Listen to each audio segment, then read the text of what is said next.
Thomas Paine, Thomas Paine, Thomas Paine, Sam Adams, Sam Adams, Sam Adams, Benjamin Franklin, Benjamin Franklin, Benjamin Franklin.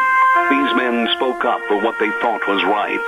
From their courage came such documents as the Declaration of Independence and the Constitution of the United States.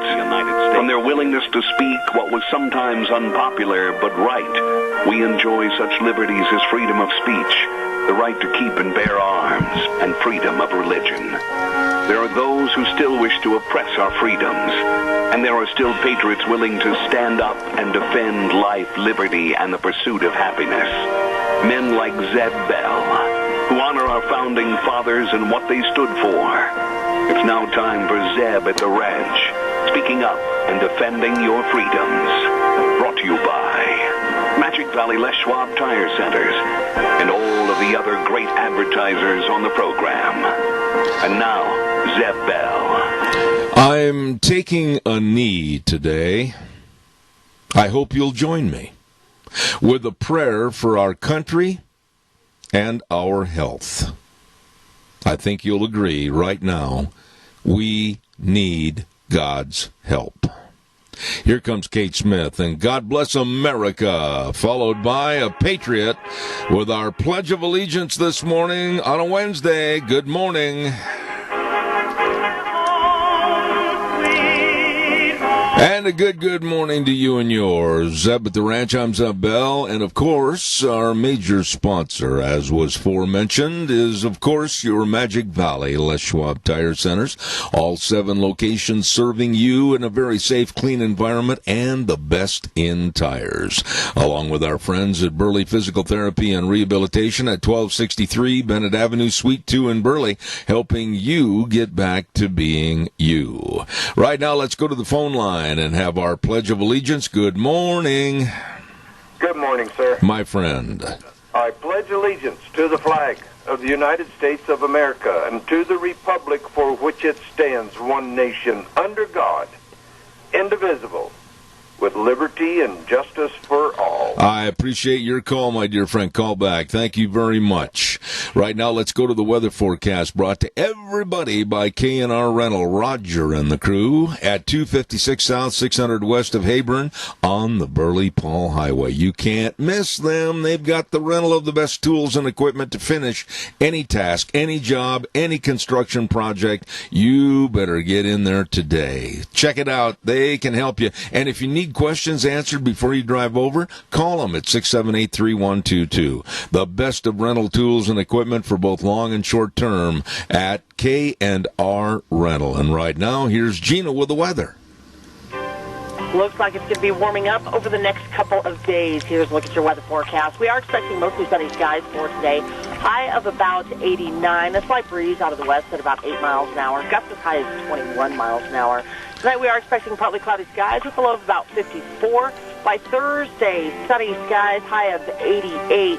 Clear skies for Thursday evening, low of 53. Looks like 88 for Friday. Then as we get on into the weekend, Saturday, 91, 95 for Sunday. Possible triple digits by Monday. Oh, my. That's a look at your weather for Zeb at the Ranch. Oh, my. Right now, 68 degrees outside my studio. Caller, I'll be with you momentarily. Our weather brought to you by K&R Rental. Hello, Roger and the crew. They open up early in the morning at 7 a.m. to serve you, and you can't miss them. They're right there on the Burley-Paul Highway waiting to help you with all the tools and equipment you need. Stop in today. They can fix a deal up for you to get that project finished at K&R Rental.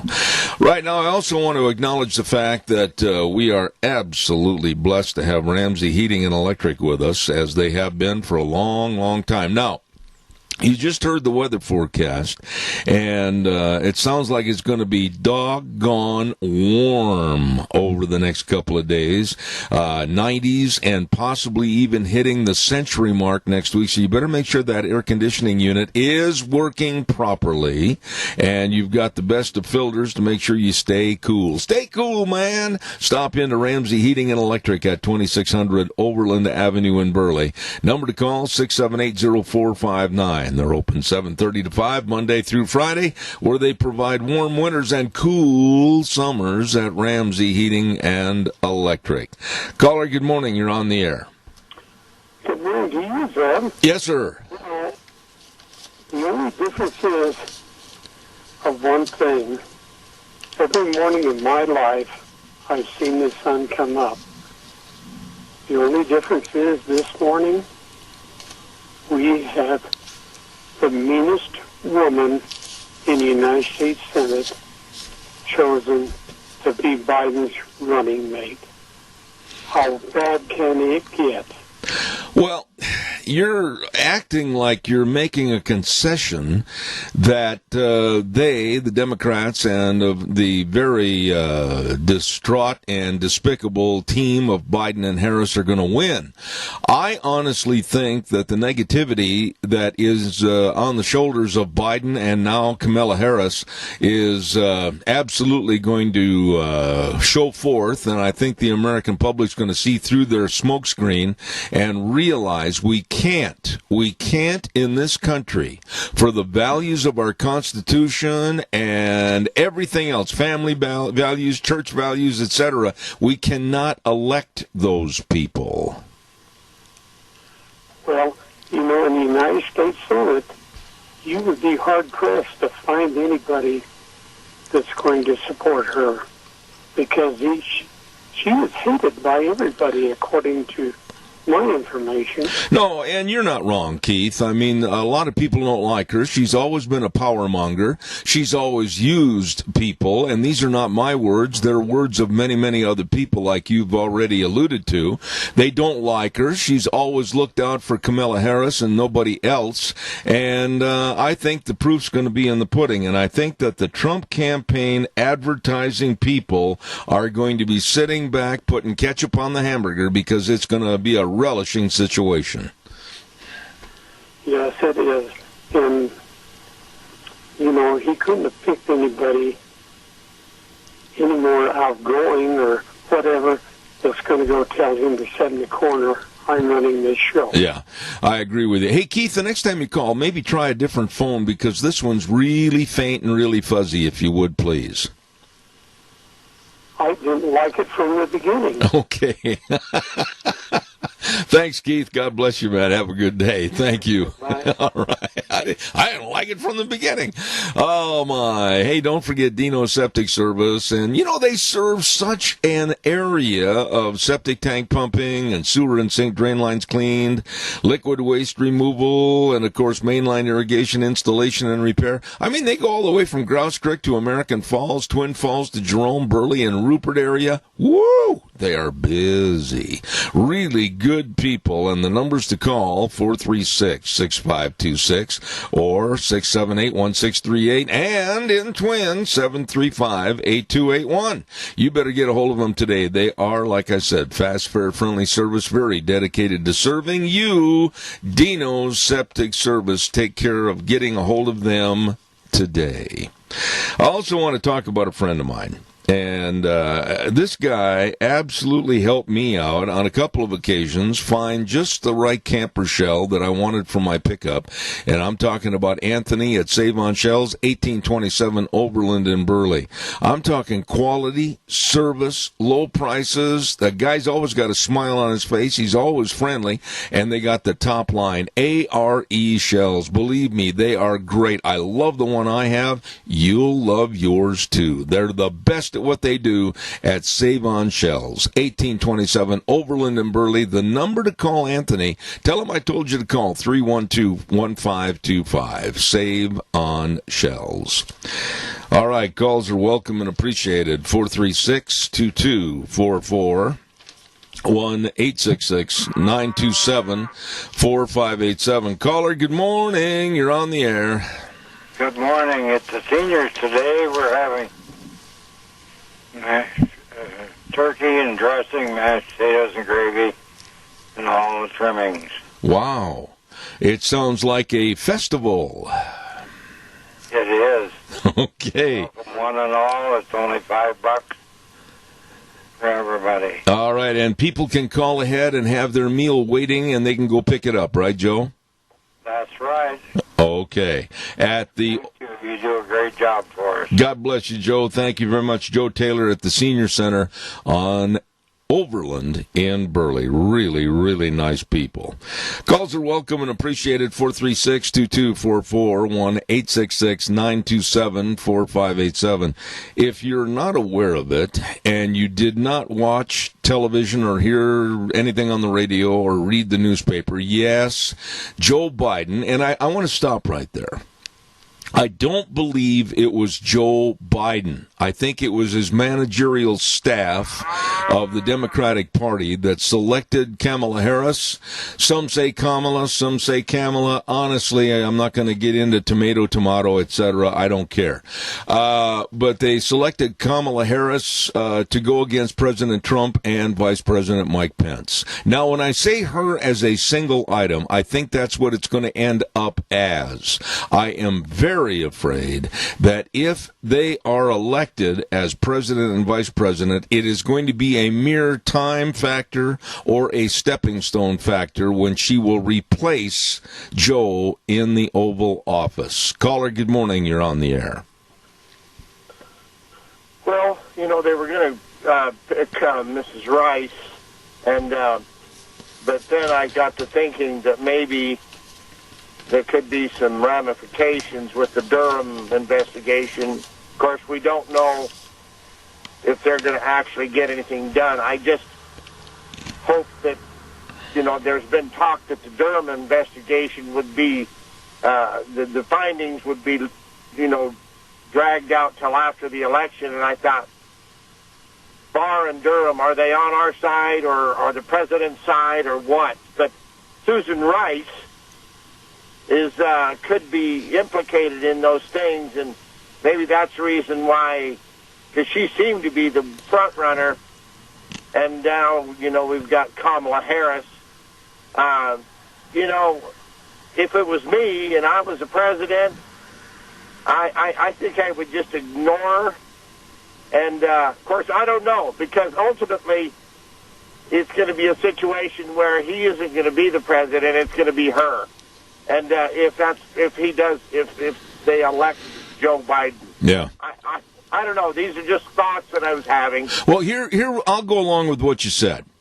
If I were Biden, of course, now I don't think the man's in his correct mental faculties, and I don't believe you do either. So here we have a puppet that has the strings attached, Joe Biden, and the managerial staff has now put Kamala Harris in as the vice presidential choice.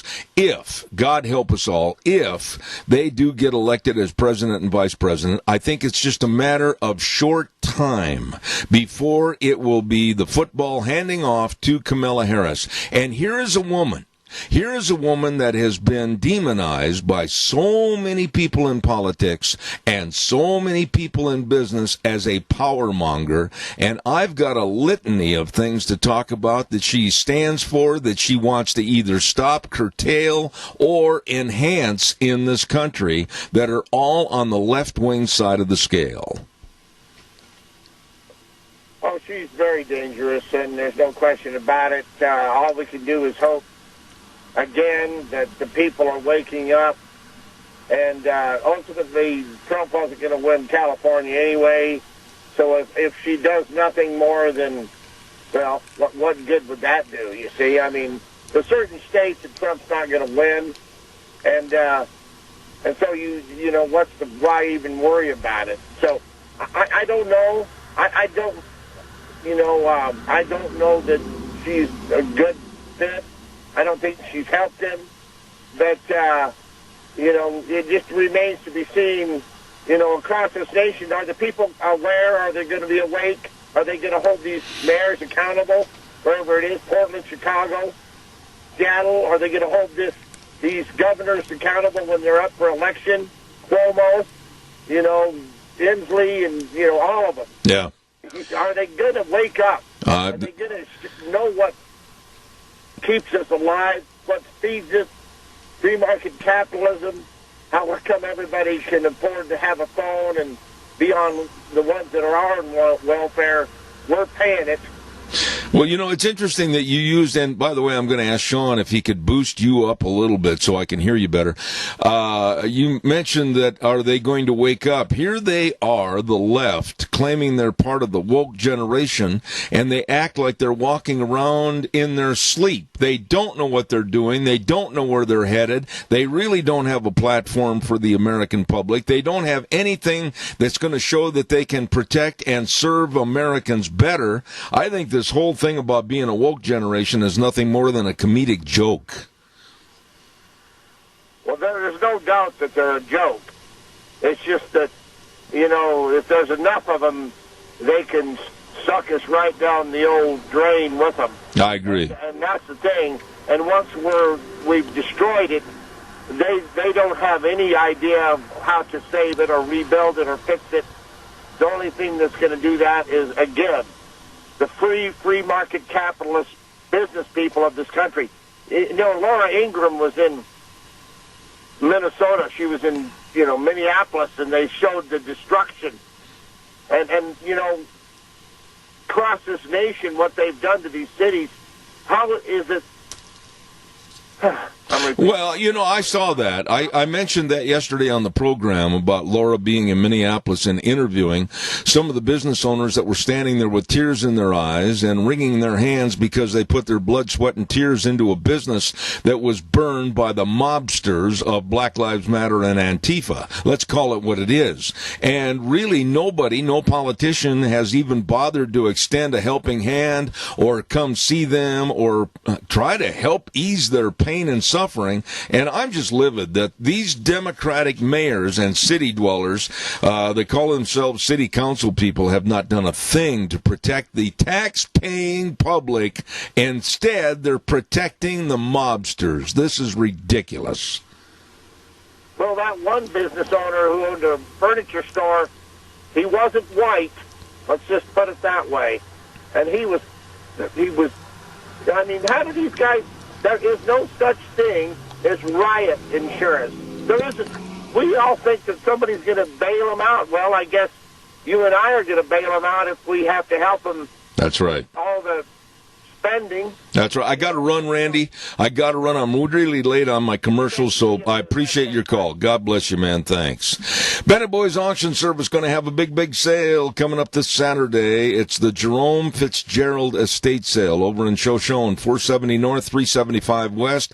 Go north of Shoshone at Johnny's Country Store, turn west. You'll look for the signs. You'll find it. Absolutely. Lunch by the Cook Shack. They're going to have vehicles, oldies, goodies, all kinds of great relics, and a lot of horse equipment, horse collars, neck yokes, hames, everything, shop items, antiques and collectibles, all of this at the sale that starts this Saturday, August 15th, over in Shoshone at 470 North, 375 West, managed by the Bennett Boys Auction Service. No sale too big, no sale too small. The Bennett Boys, they sell them all. Absolutely.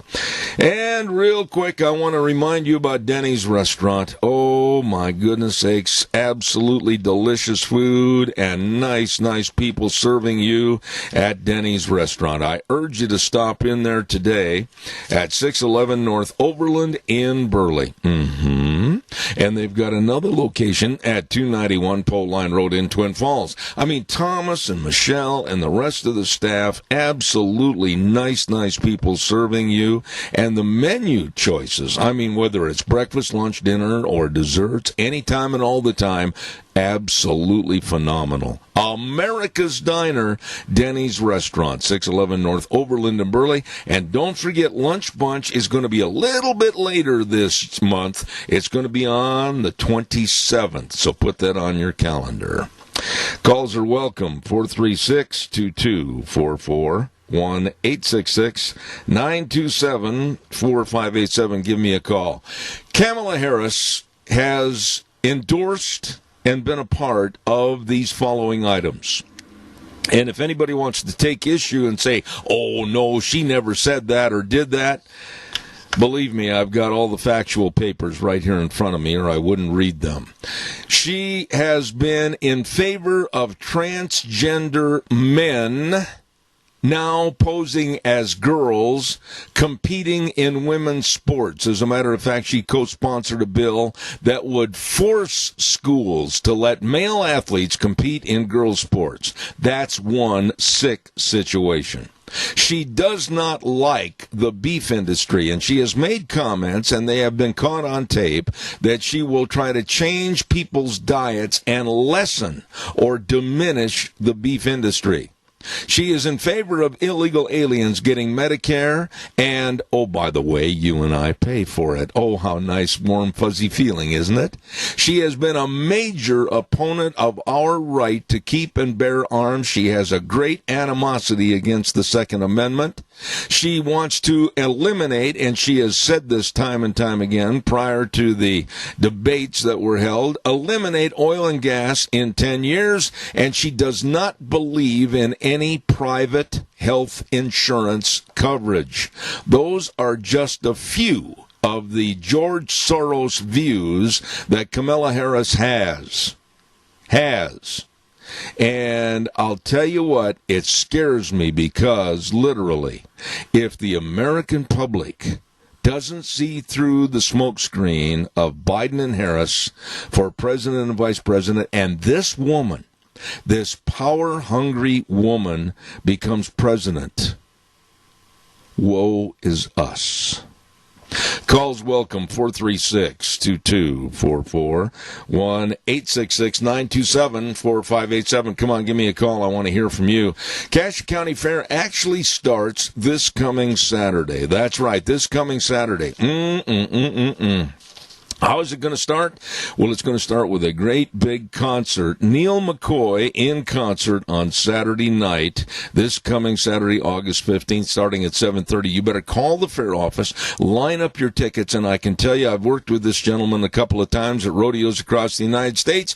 He is high energy, and it's going to be a lot of fun, starting at 7:30. And then on Sunday, August 16th, to kick off Cassia County Fair, the Monster Truck Insanity at 6 o'clock. Oh, boy. And then we're going to hit and highlight all the events that are going to take place next week at your Cassia County Fair and Rodeo. Don't forget. Oh, and by the way, some of the great merchants that would like to invite you over to the fair include Burley Veterinary Hospital at 2869 Overland Avenue in Burley. They've got two great doctors that treat both large and small animals, and believe me, they really take care of their clients. Get a hold of them today, 678-5509, Burley Veterinary Hospital, along with Magic Valley Irrigation at 44 East, 500 South of Burley. Jeff and his outstanding crew, they've been in irrigation system service and repair since 1978. I'm telling you, they have specialists that are ready to keep you going with your irrigation systems. Magic Valley Irrigation, along with the Minnetonka Chamber of Commerce, Penny Main and the crew, nice people serving you, and they invite everybody, all the businesses, to grow with us, be a part of a booming economy. Let the Minnetonka Chamber of Commerce help you. 679-4793. Oh my, here it is already, Cassia County Fair and Rodeo time. Holy moly, how the summer has gone. Good morning, caller, you're on the air. Good morning, sir. My friend. Yeah, that's one of the scariest picks I think anybody could ever do. Well, in some regards, I agree with you that it's a scary pick, but wait a minute. If it's a scary pick to you and I, perhaps the American public's going to view it the same way. Well, I'm hoping so. I hope the American public looks back at this gal's record, look back at the videos on how she treated,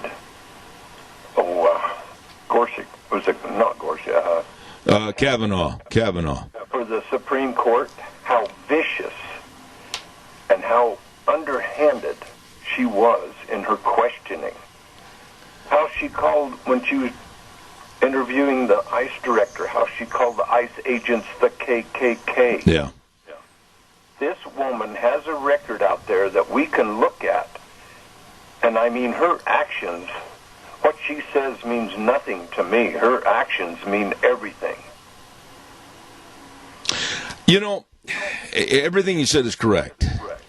But my fear is this, and I think you see the same thing that I do when you watch the news or read the news or listen to it on the radio. The gullibility of the American public that gets their news only from network sources like CBS, ABC, and NBC, I think that's going to be a real deciding factor in the voting of the new president and vice president. Well, they're going to have to put lipstick on a pig and present that as being a beauty contest winner, because this gal, no way, has the American people first in her mind. Oh, absolutely not. She's been a power monger all of her life, way, way back 30 years ago, and I wouldn't trust her as far as I could pick a Volkswagen up and throw it 10 feet. Me either. I mean, and here they're presenting her as an African-American woman. Mm-hmm. This gal dad comes from Jamaica, which isn't Africa, and mother comes from India, the country India.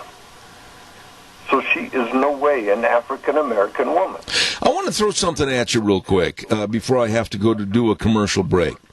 If you've been following what's been going on and being said over the last couple of days, Joe Biden and his handlers, they kind of let him loose a little bit, and he's been pandering to the Muslims for their support. Now, I'm not making this up. I saw the tapes, listened to the footage, and I've got a copy of the context of what he said. Biden is out pandering to the Muslims for their support, and he has said certain things that Islam should be taught in schools. And then he also made some stupid remarks that basically says that he's supporting Sharia law. I'm not making this up, Doug. This really was said. I know it. And that is the Omars and those folks that want to take this nation down and turn it into a Muslim nation. And if you think we've got unrest now, wait until they start taking hold and taking over.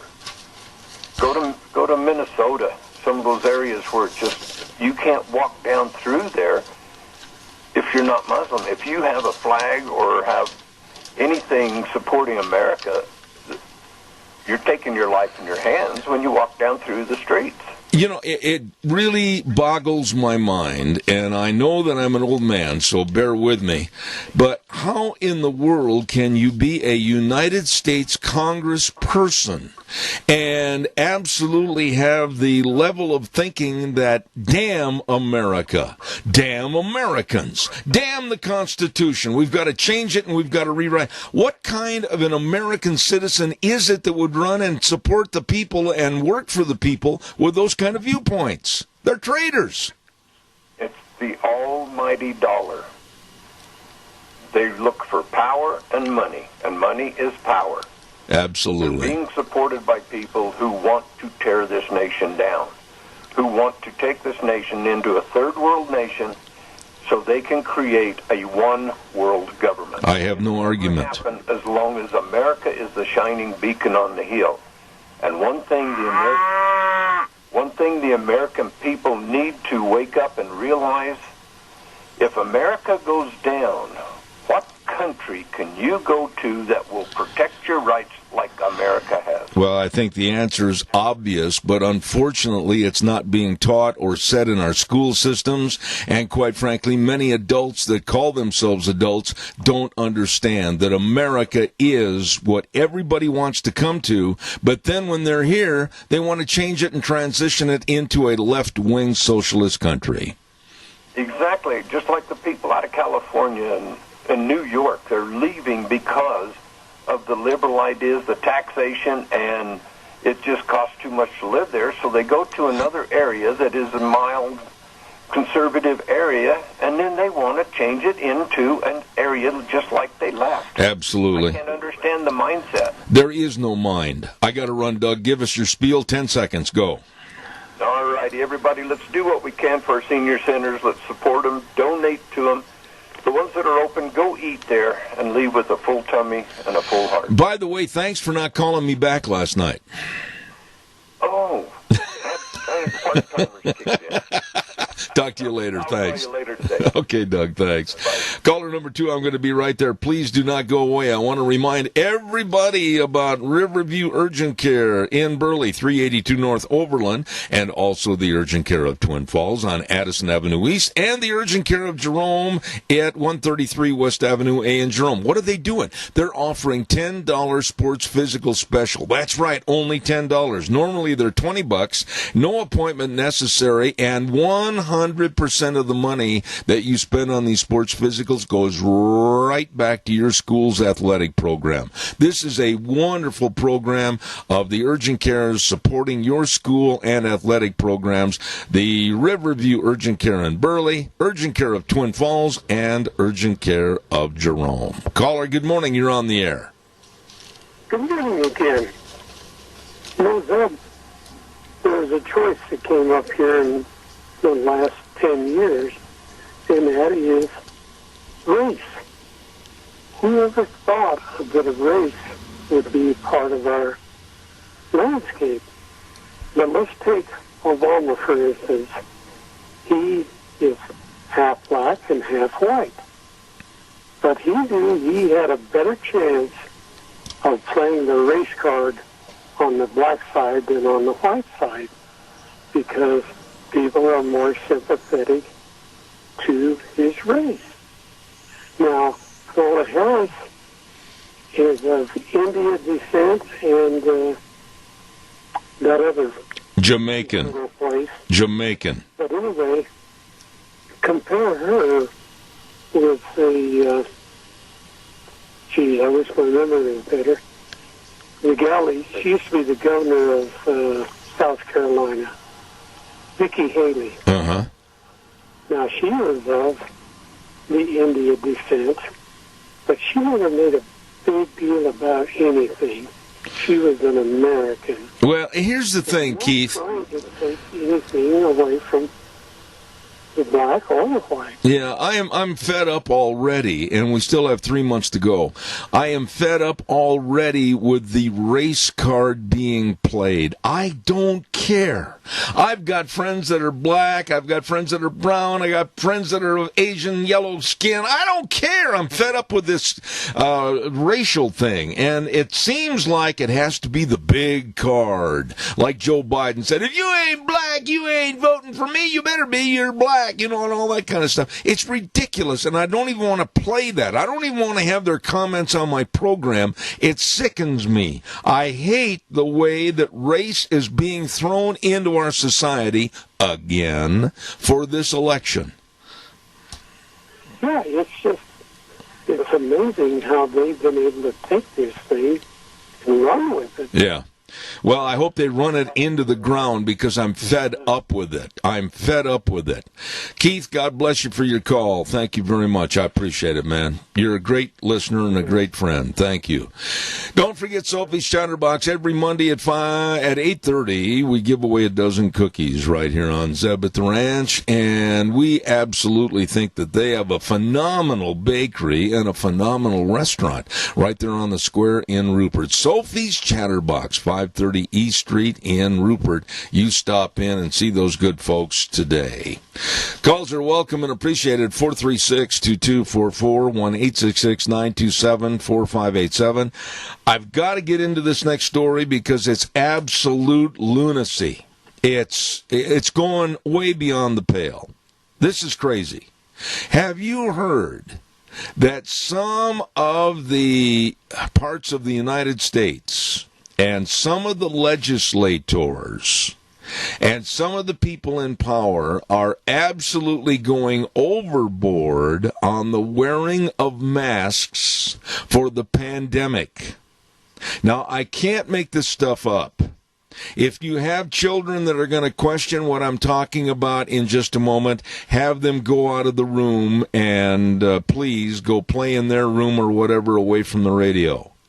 But in Wisconsin, I'm not making this up, my old home state of Wisconsin, there are some legislators that want people and are demanding that people wear masks in their home, even if you're alone.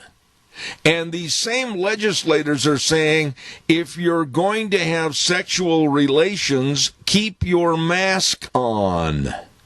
I'm not making this up. And in Tennessee, one of the women involved in the Nashville City Council in Nashville, Tennessee, said that if you don't wear a mask, you should be arrested for, are you ready for this? Attempted murder. Let this soak in a little bit. Wearing a mask in your own home, even if you're totally alone, and also, if you don't wear a mask under all circumstances in Nashville, Tennessee, they want to perpetrate the idea that you should be arrested for attempted murder? I mean, come on, folks. Put your foot on the brake. Slow the vehicle down before it goes over a cliff. This is insane. This is absolutely insane. Call me. 436-2244, 1-866-927-4587. You can't make this stuff up. Don't forget Barry Equipment and Rental. I got to talk about some sanity here for a minute. Barry Equipment and Rental, sales, service, and parts, 159 West Highway 30 in Burley and 465 Addison Avenue West in Twin, and the Nampa location for the very, very best of the tools, equipment, everything you need, like the big Bobcats. They got it all for you. Let me tell you, they've got all the Bobcats, all the trenchers, all the scissor lifts. They've got all the Doosan equipment. Wow. For all the lifting, digging, pushing, and carrying. I mean, get the job done. You get a hold of them today. Barry Equipment and Rental. We've had them on our program for a long time. Burley, Twin Falls, and Nampa. Burley, Barry Equipment and Rental. Calls are welcome and appreciated. 436-2244, 1-866-927-4587. And another note on this pandemic, this coronavirus absolute lunacy that's going on. Real quick before I take this call, remember the gym owners, the workout gym owners in New Jersey that defied the governor of New Jersey and said, no, we are completely sanitized, we're keeping everything clean, nobody that's come to our gym has ever shown a case of coronavirus. We're going to stay open. You know what? The governor of New Jersey just had their business license pulled. Caller, good morning. You're on the air. Good morning. Don't know where to start here. I can hardly hear you. Caller, hang on just a second. We got to do something to increase the volume of your call. I can't hardly hear a word you're saying, so go ahead again, please. The coronavirus, I don't know right where to start. But if you heard the term flu virus, what is your reaction? Well, if I heard the term flu virus, I would say that it's absolutely something that has been with mankind for centuries, and it's never been combated to the point where we can do away with it. We can take shots to try to slow it down and hopefully not get it, especially for our seniors, but it's something that we have learned, unfortunately, to live with. Yeah, but we heard the term coronavirus. When did we first hear this term? Well, you're asking me a bunch of questions that you already know the answer to. This thing came into fruition and really existence after the Chinese laboratory leaked this absolutely scary pandemic to the world. And I've said from the get-go that I thought it was political. What else do you want to ask me?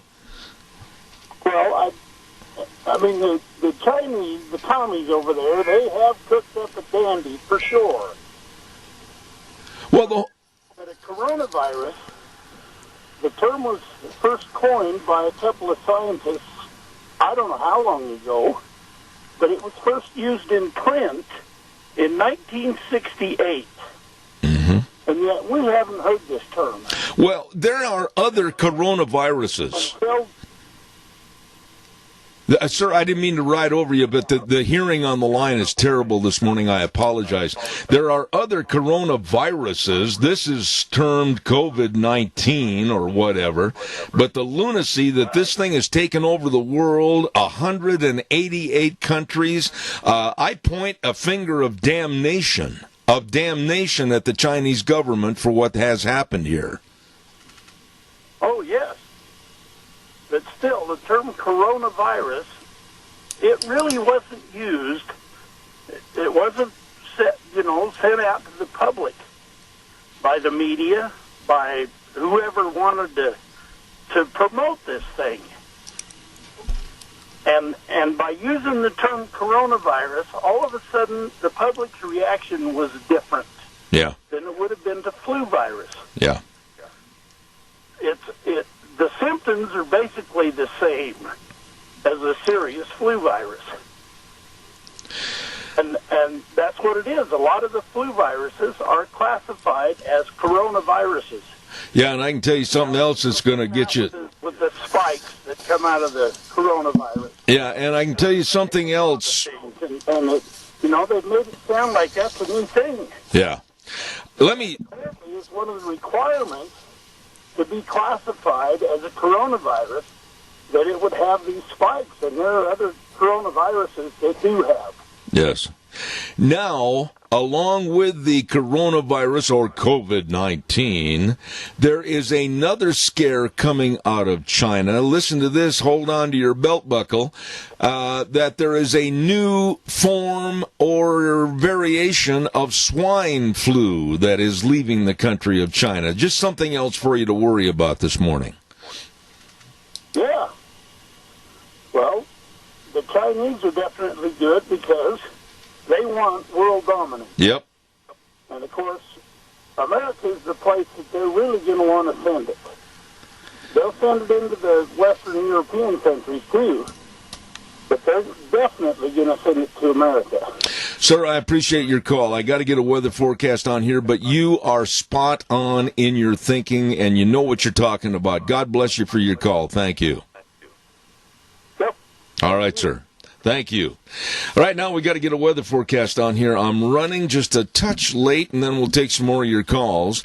I want to remind you that Mount Harrison Audiology and Hearing Aids, they've gone into a larger space. Now, actually, it's the same address, and it's principally in the same location. They've just expanded and have more capability of serving more patients and adding new services. It's absolutely phenomenal. Mount Harrison Audiology and Hearing Aids for your hearing health. Please get a hold of them today. The telephone number to call, 312-0957. 312-0957, Mount Harrison Audiology. And right now, here's Gina with the weather. Looks like it's going to be warming up over the next couple of days. Here's a look at your weather forecast. We are expecting mostly sunny skies for today. High of about 89. A slight breeze out of the west at about 8 miles an hour. Gusts as high as 21 miles an hour. Tonight we are expecting partly cloudy skies with a low of about 54.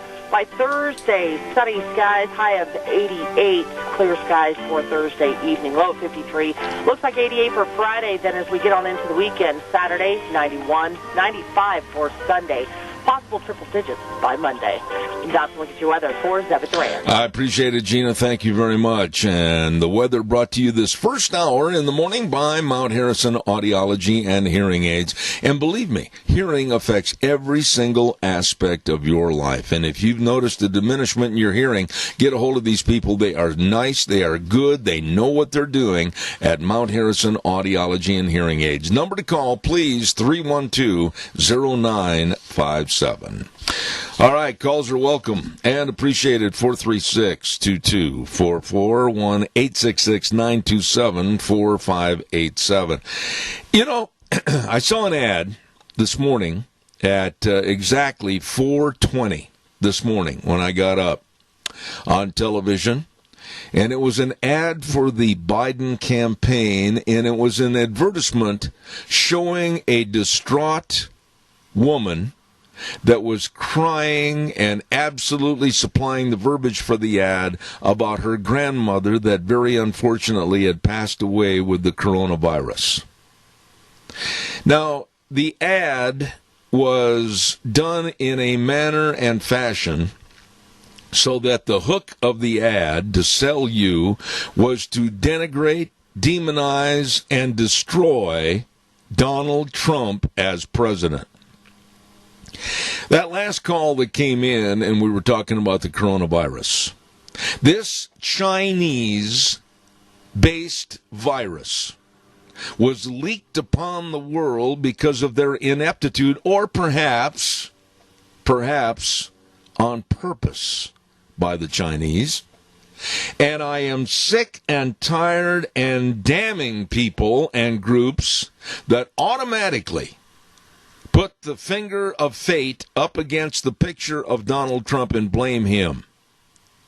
Look at Cuomo, the governor of New York, and the sloppy, absolutely slovenly and stupid thinking he had about the seniors in the nursing homes back in New York State, many of whom very unfortunately died. But there again, they point the finger at the President of the United States. This ad is despicable and of low or no class, blaming the President for this lady's grandmother's death. What are your thoughts about some of these ads? Terrible, terrible ads. And unfortunately, we're going to be subjected to a ton of these things in the next 3 months. Calls are welcome, 436-2244, 1-866-927-4587. I want to voice my own little opinion here, and I'm sure there's going to be people that are not going to agree with it. That's fine. I think, A, the schools need to be opened up. B, all sports programs need to be opened up and running. And when I say that, I've had a chance to talk to some major coaches and athletes around the country. I know a lot of people in professional sports. And the general attitude is, my goodness, we've got to get back on the field. I'm going to center this around collegiate football just for a moment. You probably read in the paper that it looks like there won't be any Mountain West, there won't be any Pac-10 or Pac-12, there won't be any Big Ten football, and I'm sure more dominoes are going to fall. But let's look at it from the side of the players and the coaching staffs. Look at the money that's going to be lost to those universities. Look at the opportunity that is going to be lost to those players. Look at what's being lost for other conditions and sports at those universities that depend upon football to be their financing agent. Look at what's going to happen to the economy. Big, big money in the economy because of the scare of the pandemic.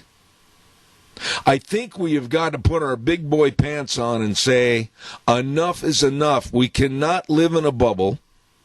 We cannot live in a hazmat suit, and we're going to have to pray to the good Lord that there is enough science and research that we can get rid of this damnable virus or slow it down. But we can't quit living.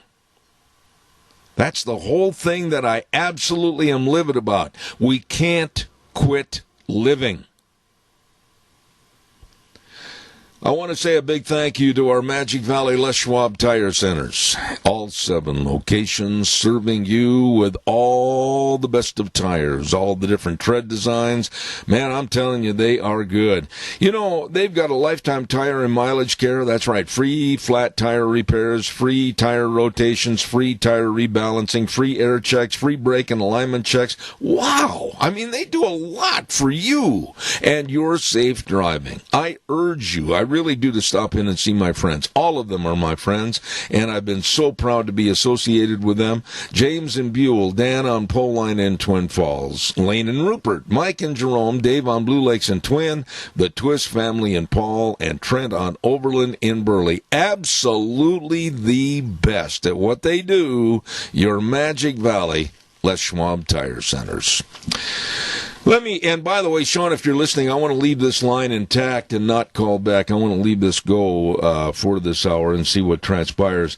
Next hour, we're going to have Dave Bego, a very good friend of mine from Indianapolis, Indiana. And Mike Pence is a friend of his, and we're going to talk about the upcoming November race.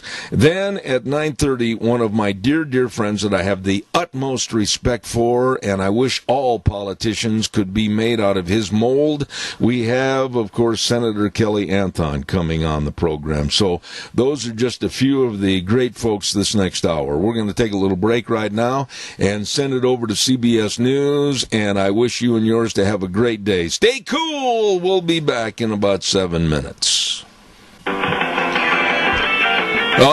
Good morning, and welcome back. Zeb at the Ranch on a Wednesday, August the 12th. And, of course, brought to you by our major sponsor, your Magic Valley, Les Schwab Tire Centers. All 7 locations really striving for a very safe, clean environment and the best in tires for you. Also, don't forget Burley Physical Therapy and Rehabilitation at 1263 Bennett Avenue, Suite 2 in Burley, helping you get back to being you. Right now, let's have a good word from our friends at Western Waste Services. From the canyons of the Snake River and all across southern Idaho, we're all at your disposal. Western Waste Services, we care about our community, our resources, and this great land. Western Waste Services is lending a hand, always at your disposal. Western Waste Services. Oh, yes, I had a call the other day, as a matter of fact, yesterday on my cell phone, and they said, hey, we're new to the area, and we heard your advertisement for Western Waste Services. How do we get a hold of them again?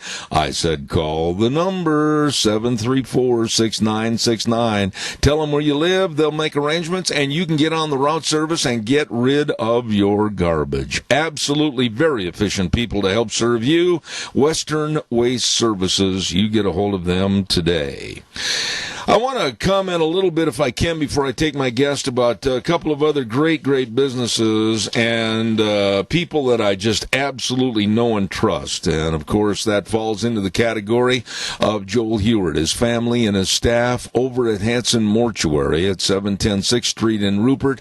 They are there to serve you and your family in a time of need. When there's the passing of a loved one, they are always there to provide the families they serve with the best possible support and comfort, and always upholding the highest ethical standards with unquestioned integrity. I urge you to remember the number 436-5636. Hanson Mortuary, 710 6th Street in Rupert, with Joel Heward, his family and his staff. And Joel Heward is also serving you and your family at Morrison Payne Funeral Home on East Main in Burley. Don't forget, in just a moment, we've got my dear friend Dave Bego coming up, and I want to tell everybody quickly about Burley Physical Therapy and Rehabilitation at 1263 Bennett Avenue, Suite 2 in Burley. I make no secret about it. They are good. They've really helped me with the stimulation of a lot of muscles in my knee and my hip after I had surgery. They've done a tremendous job, and they can help you too. 1263 Bennett Avenue, Suite 2 in Burley. Number to call, make an appointment, and let them help you get back to being you is 678-1191. 678-1191. Nick Greenwell and all the highly trained physical therapists serving you at Burley Physical Therapy and Rehabilitation. Right now, let's not waste another moment. Let's go to our dear friend Dave Bego, Indianapolis, Indiana. Good morning, sir. Good morning, Zeb. Hope you and your wife are doing well. Well, I appreciate it, and the same right back at you. You are absolutely an excellent person to have on the air this morning. And Sean, the feedback problem is back on the line, if you could ride that gain a little bit.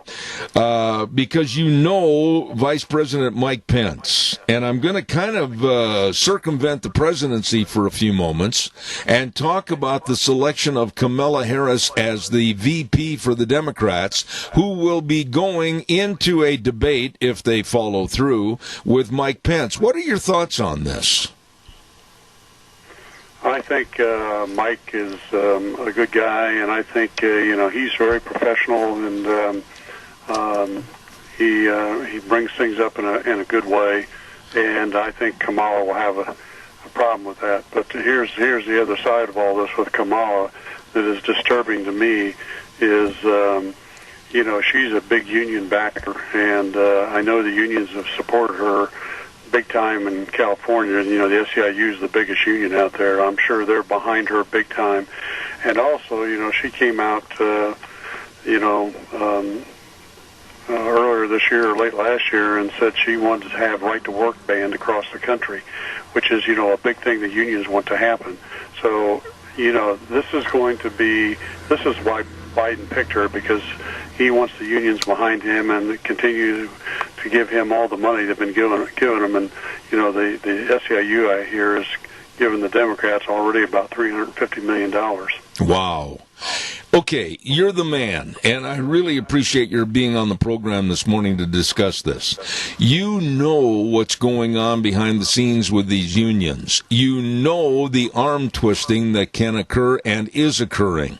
You know quite a bit about, of course, Kamala Harris, and you know Mike Pence. Again, I'll go back to the question, though. When they have a debate, is Mike Pence strong enough, or will he be too gentlemanly to really go on the attack? Well, that could be a problem, Zeb, because and I know Mike well, and I've known him for years because I was in Washington a lot, getting Employee Free Choice Act passed, and they're talking about my book and visiting the right to work out there and all that kind of stuff. And Mike, he's a little bit of a office person. He likes to sit in his office and work in that and do things. And he'd have a lot of times just have his assistants sit and talk to me about stuff. And he'd come in and talk a little bit, but he is kind of a laid-back personality, and I think he is going to have to firm up a little bit when he gets into the debates. When you listen to Kamala Harris, and we listened to her in the presidential debate nominations for the Democrats, and she ended up 8th and not very well liked by her peers. She's got a lot of holes in her screen door personality-wise. Many people have come forward and said she's nothing but a power monger and uses people for her own gain. Do you think that there's enough proof in the pudding with her past track record that Pence can destroy her in the debates? Yeah, I think he can expose her, and that's the big thing that they're going to have to do. And, that's one of the things I did in debates with the SEIU is I exposed that they talk out of both sides of their mouth. And there's actually an article from Commentary on Democrats and Kamala that they talk out of both sides of their mouth, which is hypocritical, obviously. And I think they have to be ready to expose that stuff. And so they're going to have to make sure they do some research and have some things available when they debate her to show to the American public. And that's what you really have to do. You have to show real, true stuff to the American public. Well, okay, let's start with a couple. I'll give you 7 items.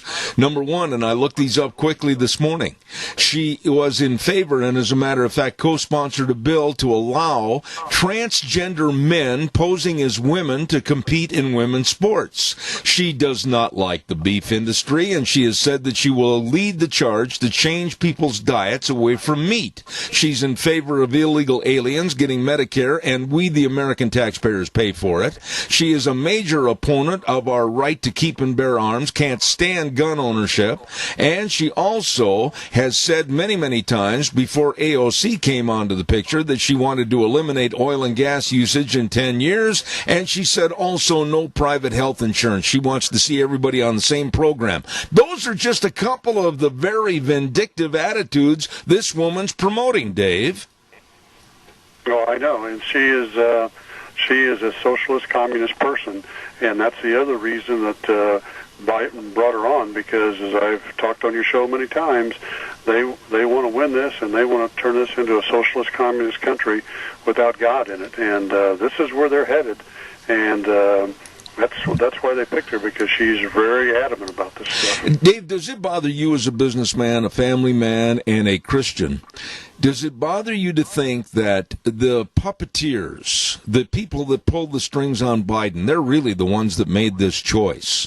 And they have to know, and they did discuss, if we pick her, she is literally a heartbeat away from the Oval Office. Joe is suffering from dementia. Joe is suffering from old age that has robbed him of a lot of values as being president, and we'll put him in the office and slide Kamala Harris in very casually in the not-too-distant future. This scares me.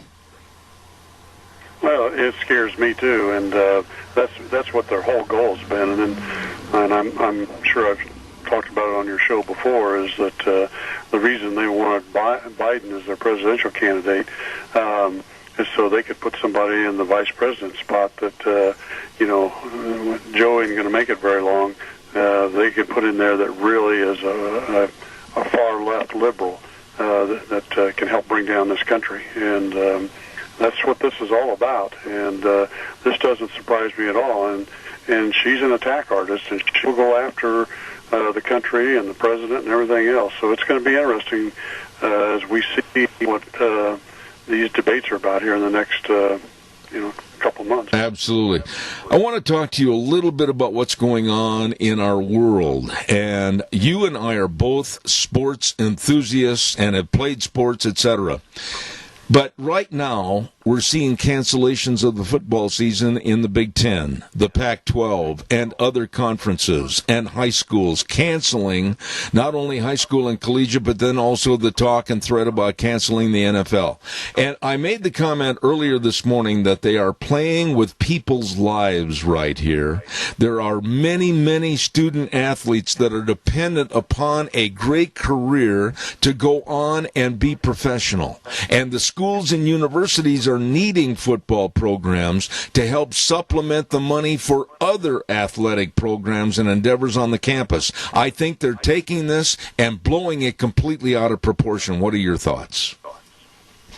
Well, I agree with you 100%.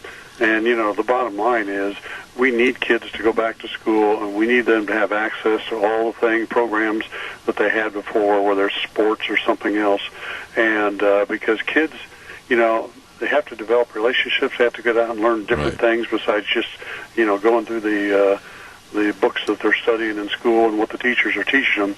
But being involved in different programs helps them become, more wide open people and more educated people. And it makes their life easier too, because sitting at home all the time isn't a good thing. And we really need to get these schools from kindergarten up through college to not just go back to school, but to open up all their programs again. Dave, I was listening to a show, I think it was Sunday, before noon, a television show, and there was an interview with a coach, and this coach absolutely had tears in his eyes.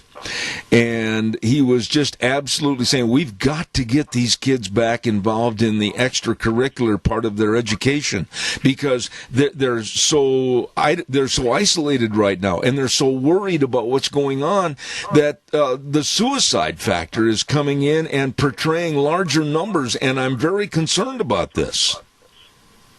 Well, I am too, and back here in Indiana, our family, our grandkids and that, our kids are getting them out to play sports here during the summertime, baseball and other things, and they're pushing hard for their schools to make sure that when they get, and they're opening up, a lot of schools are opening up today and tomorrow and Friday here, that these schools open up the sports and the other extracurricular stuff that the kids need to do. Absolutely. I want to touch on the mask wearing. I mentioned this last hour, and I want you to give us your thoughts on this. And I'm not making this up, and I'm certainly not trying to make this sound facetious in any manner. In Wisconsin, there are legislators that are pushing right now for mask wearing mandatory in your home, even if you're alone, and also to keep your mask on if you're having a sexual relationship. And in Tennessee, and I'm not making this up, one of the city council women in Nashville, Tennessee said that anyone that does not wear a mask under various circumstances should be arrested and tried for attempted murder. Dave, this is lunacy. Well, it is lunacy, and, you have these people that are on the far left that push this stuff and do this stuff, and it's because, again, and Zeb, America needs to wake up. This all comes back to control. Yes. And they want to control us. And the American people need to wake up and make sure that Trump is elected for a second term and Republicans keep the Senate and they get back the House. But you know something, Dave? You and I have talked about this numerous times on the air. I'm starting to really shake and quiver and get nervous about the American public being gullible and naive and accepting what the government's saying and not questioning what's going on. I'm concerned about it, Dave. Yeah, I know you are. I'm not quite as concerned about it because I've talked to people and, in both parties and younger people, and as you talk to them and that they, you explore their minds a little bit, you can see that they're not behind all this stuff that's going on either, and they know that they can't have a party in there that's going to continue to do this stuff. Absolutely. We have a caller with a comment. Go ahead, caller. Please, you're on the air.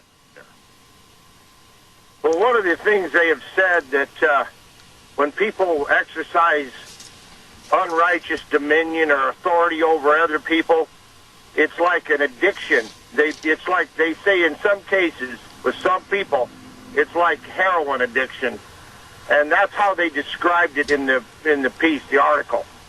And so I said, yeah, it seems as though.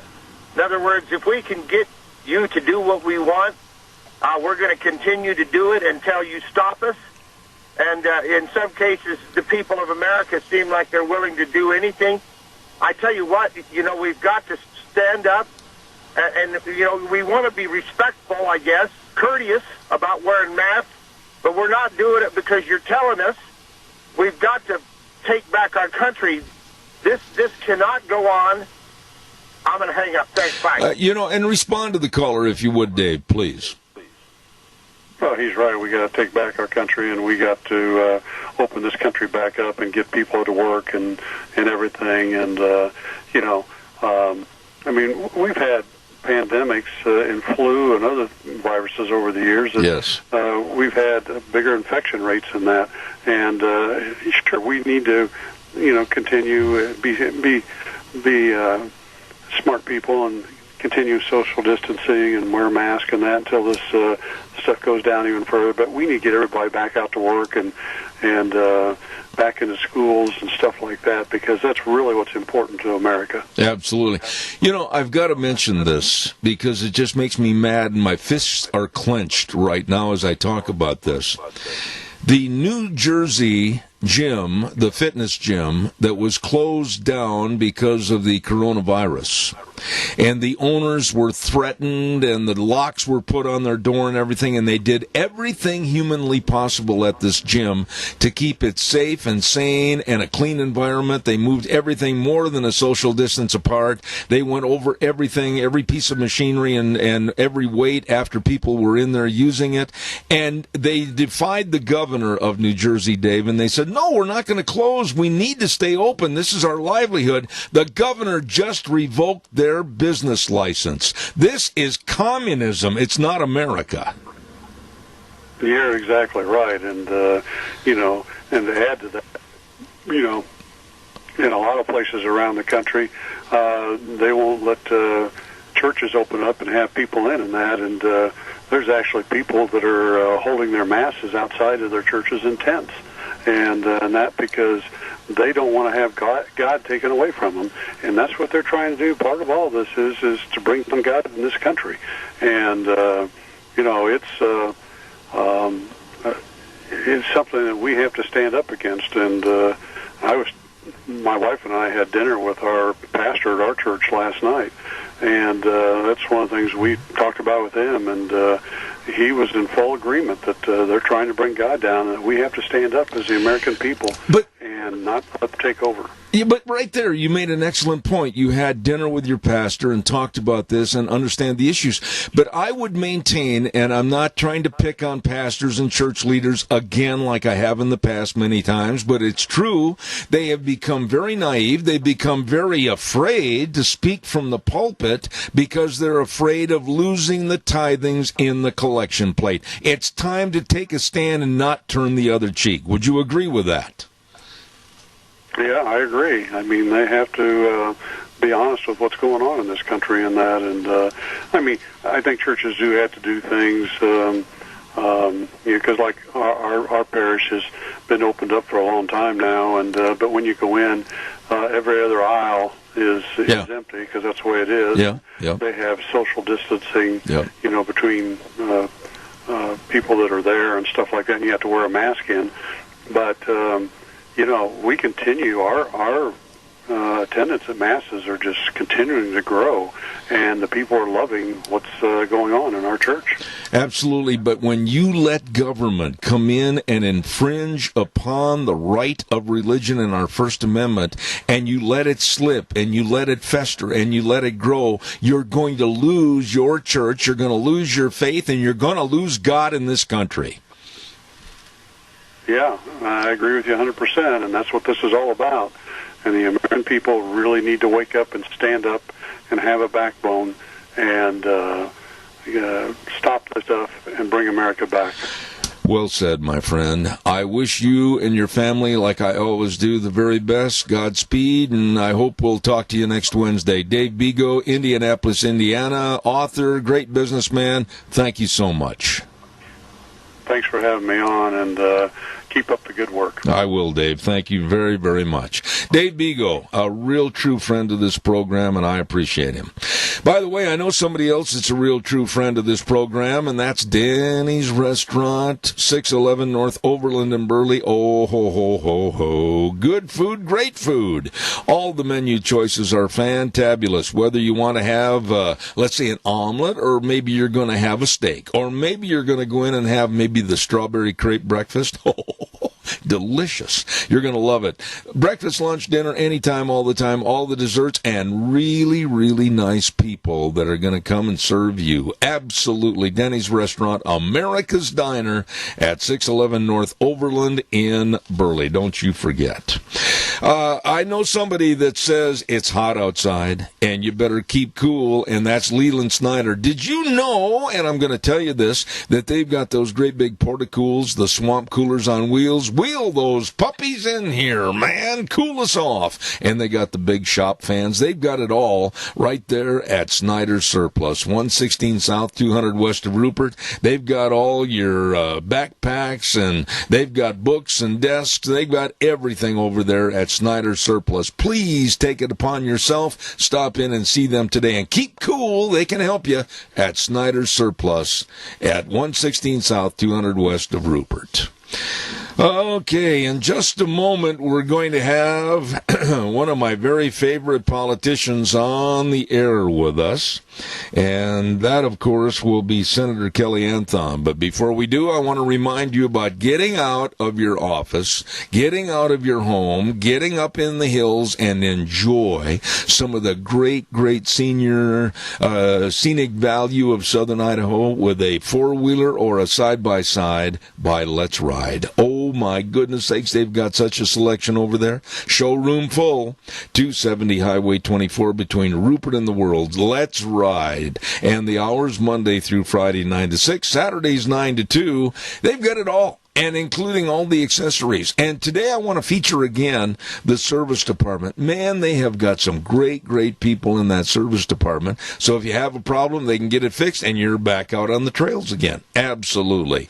Let's Ride, 270 Highway 24 between Rupert and the World, where the fun is sold. Along with where the fun is sold, I want to remind you about where life insurance and health insurance and retirement planning and employee benefits. You can find all of that and more at Cameron and Siemens Insurance, Highway 24 in Rupert. Oh, my goodness. Todd and the crew, they absolutely take care of you. They're very dedicated and very devoted to serving you. So please, all you need to do is just make a call. Call the number, make an appointment, 436-4424. 436-4424. Our friends at Cameron and Siemens Insurance, Highway 24 in Rupert. Right now, we're going to go to the phone line, and with us on the phone is, I think, a fine individual representing us, United States. I hope he was and wished he was, or that, or the governor, or whatever. State Senator Kelly Anthon, good morning. How are you? Good morning, Zeb. Thanks for having me. I've already elevated you to 2 higher positions. I don't know if they're higher or not. You know, I wanted to ask you this morning, and you were very gracious to come on the program and take your time, and I wanted to ask you about the special session that Governor Little is calling for a little bit later on in this month. Can you give us a definition as to what this is going to be and why? Well, sure, Zeb. I think, first of all, I would like to explain that the Idaho Constitution doesn't allow the legislature to convene whenever they want. And if you think about that, there's some good reasoning behind that. That was built into the Constitution for a reason. And that is because we don't want the legislature in Boise 24/7, 365. You look at other states like California who do that, it's a problem. And I've often kind of said tongue-in-cheek, Idahoans are safer when we're not in Boise. And there's a lot of truth to that, too. So because of that, as we've entered into this situation with COVID-19, as you've seen, the governor's made a number of executive orders. And much often to the frustration of the legislature, we haven't been able to convene and have our say in that. There's been $1.25 billion of federal money flow into the state that has been directed to be spent without the legislature's involvement. So what we have been doing is working with the governor on finding certain topics that, under the Constitution, he would allow us to meet on. And he has announced that he will call a special session on August 24th, I believe.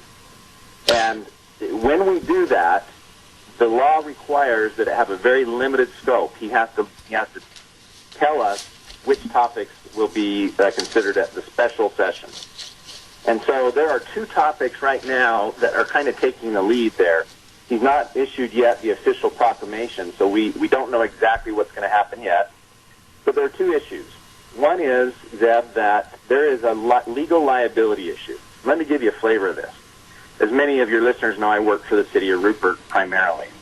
And at the city of Rupert, we decided, as your listeners will also know, to have the 4th of July this year.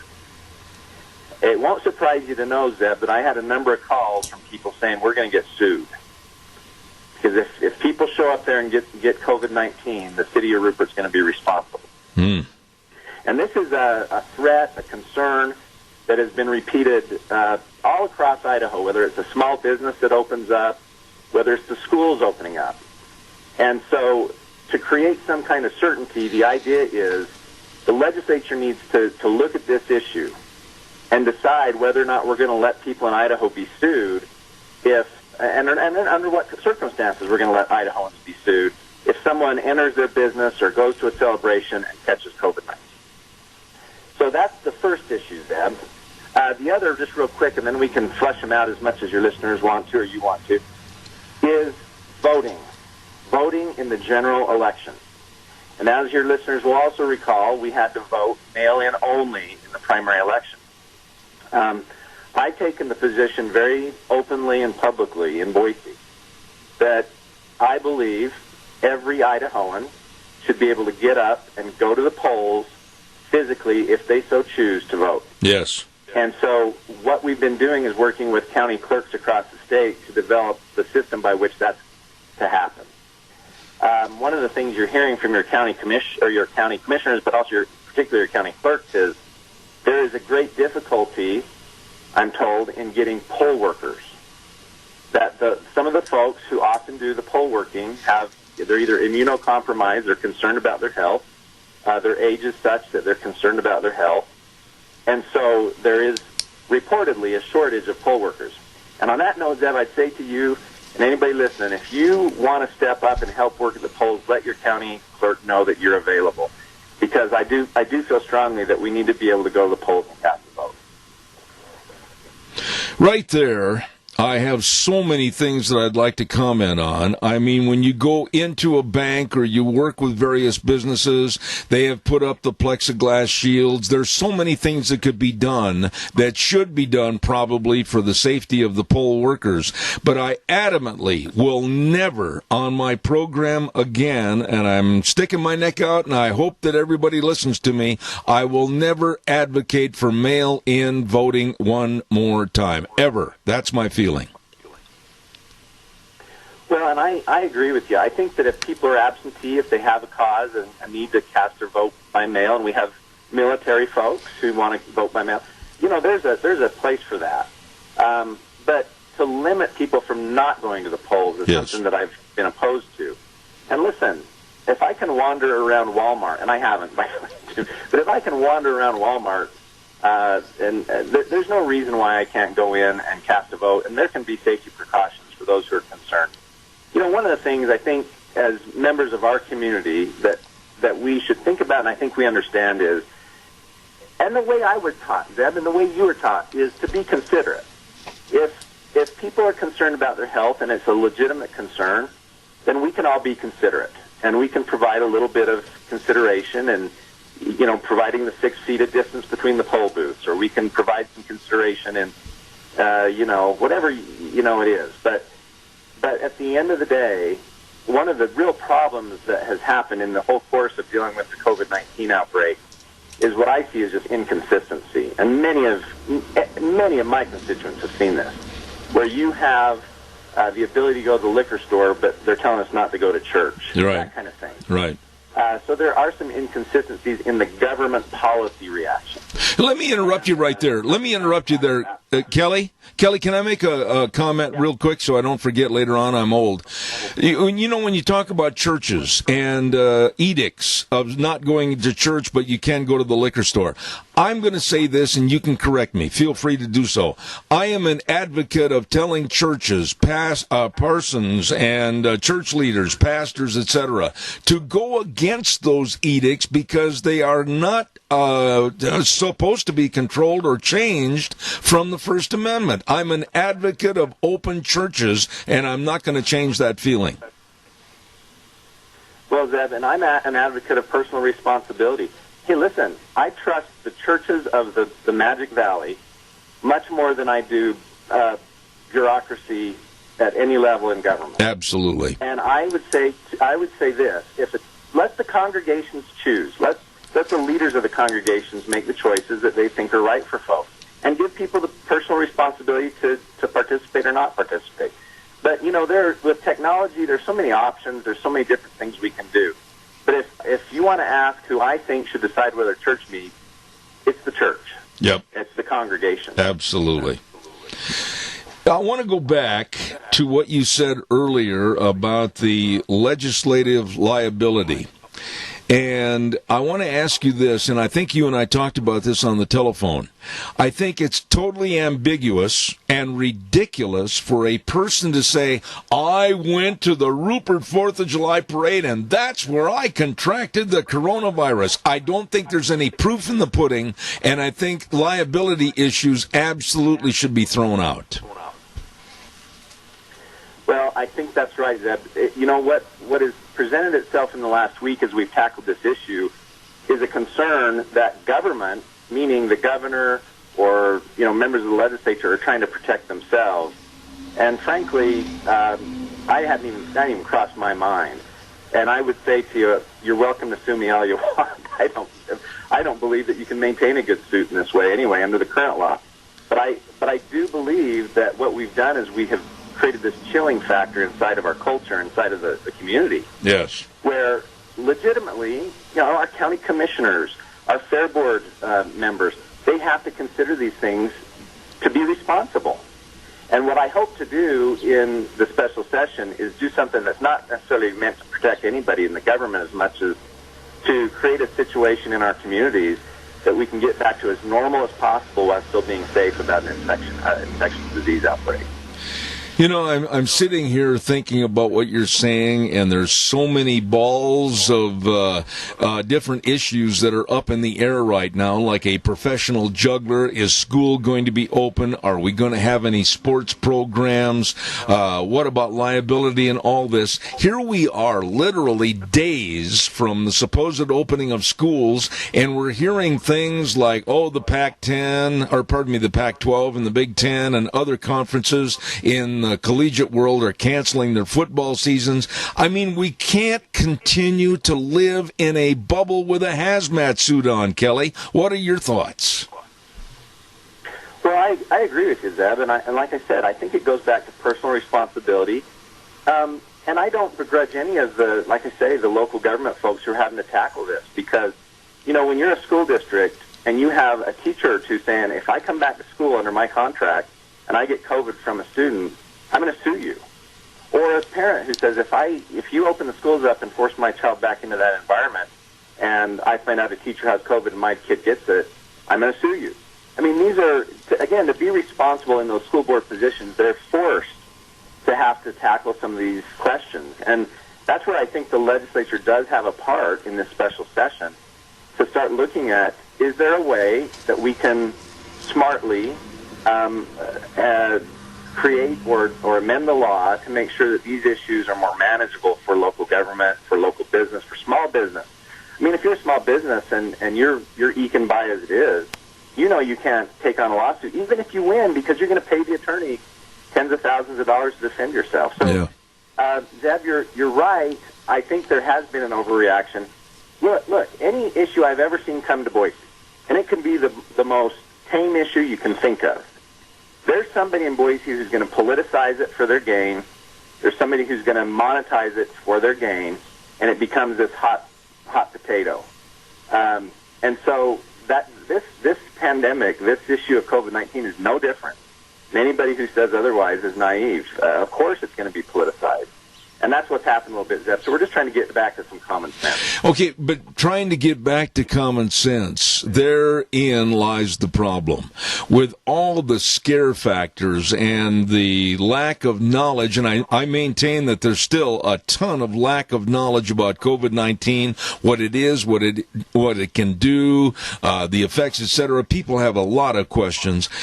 Again, I go back and I reiterate, we're living in a bubble with a hazmat suit, and we can't continue to do this for our economy, the sake and sanity of our young people and our seniors. We've got to get back to some sense of normalcy in a big hurry.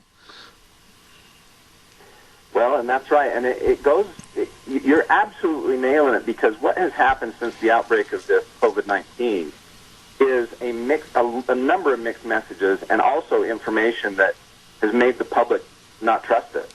I mean, I remember when we had the outbreak, they told us, don't worry about masks, right. It doesn't matter. Right. And now, of course, it's a different message. And so, I guess it's easy to Monday quarterback the deal, but at the end of the day, what we are dealing with is there is a disease outbreak. There's not a lot of good information, like you said. And then what we've gotten from government is a lot of mixed messages that further complicates everything and scares people. And that scaring of people gets people in the bubble. Absolutely. And there are those who want to scare people to get them in the bubble. Absolutely. We have a caller with a comment. Quickly, caller, I've only got a couple of minutes left. Fast, please. Well, fear is not of God, and good people would not try to scare other people, but you see there's a lot of people that aren't very good.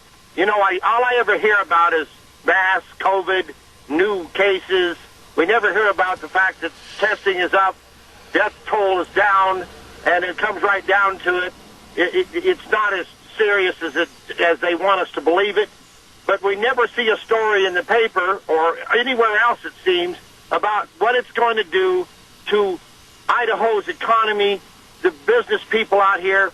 there's stories about the farmers who are going to take it on the chin. And you know as well as I do, Kelly, these farmers, ranchers, and dairymen and truckers and fertilizer companies, without them, I'm done. I'm going to hang up. Respond to the caller, please, if you would, Kelly. You bet. Listen, there's some. This is correct. I mean, if we have stay-home orders that cripple the economy and that's not warranted, it's a real problem. And by the way, Zeb, my wife wanted me to say when I got on the radio, we're not giving up our guns or our beef here at the Anson House for Kamala Harris. God bless your lovely wife. This is our economy. We need to do what we need to do to keep it going while still protecting people. You bet. You know, Kelly, I hesitate to bring this next issue up, but I'm going to. About a month ago, I was contacted by some folks, and they wanted me to start running ads about a petition to recall Governor Little, and they wanted to run ads on my program and everything. And I said, no, I don't want to get a part of that. I don't want to be a part of it. And then I had a woman call on the air and start to go through chapter and verse about all the reasons why they should get rid of the governor. And I cut her off and said, talk to him. Don't talk to me. I mean, if you have some issue with what he's done or not done, call him and let him know.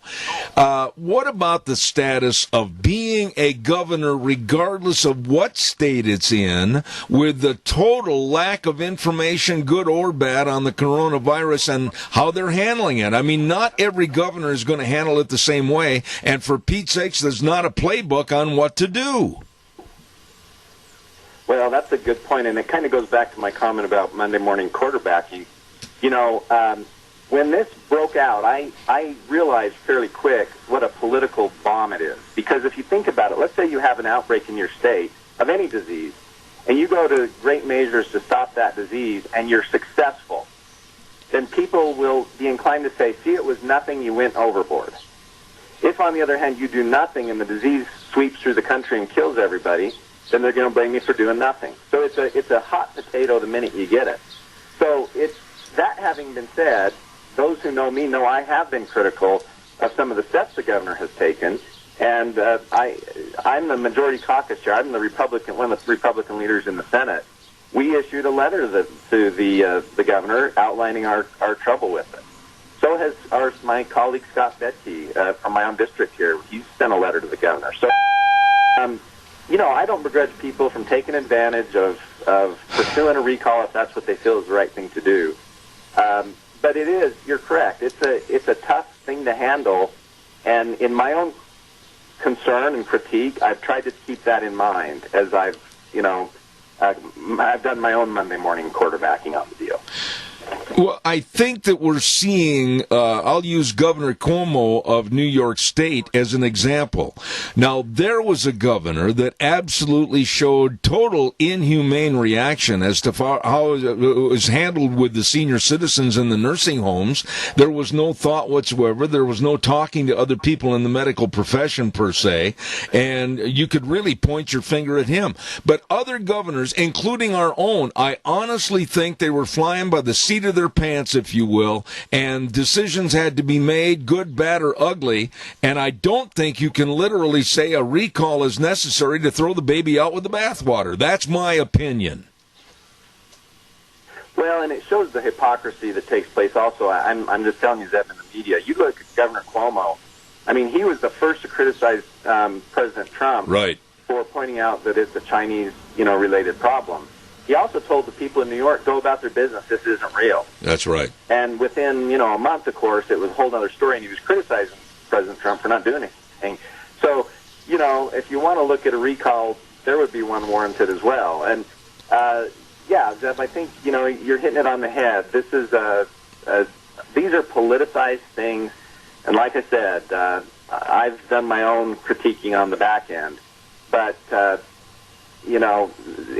I don't believe that our governor sits up at night thinking about ways to take people's liberty away. I think he's made some mistakes, things that I wouldn't do, but nonetheless, I don't think that's his goal.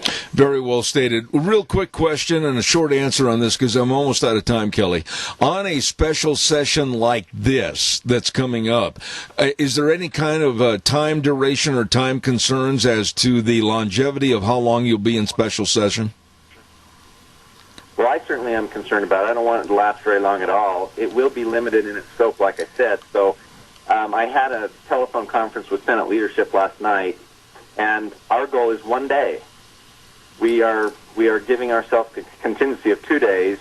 Of course, this is just leadership talk, and things can get out of our hands pretty quick. But our goal is 1 day. Okay. Our goal is 1 day. Kelly, I certainly want you to know that with your health concerns and everything, you're on our prayer list, and certainly hope that you're getting up and at 'em stronger every day. God bless you for what you do. Senator Kelly Anthon, a man that I really respect. Thank you for coming on the program this morning. Anytime, Zeb. Thanks so much, and God bless to you and your listeners. Thank you very, very much. Appreciate him taking the time to come on the program and talking about the special session. Senator Kelly Anthon, thank you very, very much. Weather forecast brought to you by Phillips Oaks, Goodwin, Crane, and Company, and they are the professionals providing accounting services to the Mini-Cash area and beyond for over 50 years. Man, these people are good. Well, they're the professionals in tax return preparation, tax planning, business consulting, bookkeeping services, retirement planning, and the list goes on and on. They've got offices at 1710 Overland in Burley and 625th Street in Rupert. Contact the professionals to help you. Phillips Oaks, Goodwin, Crane, and Company. And right now, here's Gina with the weather. Looks like it's going to be warming up over the next couple of days. Here's a look at your weather forecast. We are expecting mostly sunny skies for today. High of about 89. A slight breeze out of the west at about 8 miles an hour. Gusts as high as 21 miles an hour. Tonight we are expecting partly cloudy skies with a low of about 54. By Thursday, sunny skies, high of 88. Clear skies for Thursday evening, low of 53. Looks like 88 for Friday. Then as we get on into the weekend, Saturday, 91, 95 for Sunday. Possible triple digits by Monday. And that's a look at your weather for Zeb Duran. Woo, it's going to be hot, going to be hot, going to be hot. Absolutely. I know some folks that will absolutely help you, your family, and your business with the best of accounting services, and they are Phillips Oaks, Goodwin, Crane, and Company. I know firsthand they do the job and do it well. Contact them in Burley and Rupert, Phillips Oaks, Goodwin, Crane, and Company. Wow. I ran myself a little bit short of time here this morning, and I wanted to remind everybody that next hour we've got a gentleman on the air by the name of Patrick Wood, and he is the founder of Citizens for Free Speech. You really need to listen to what he has to say.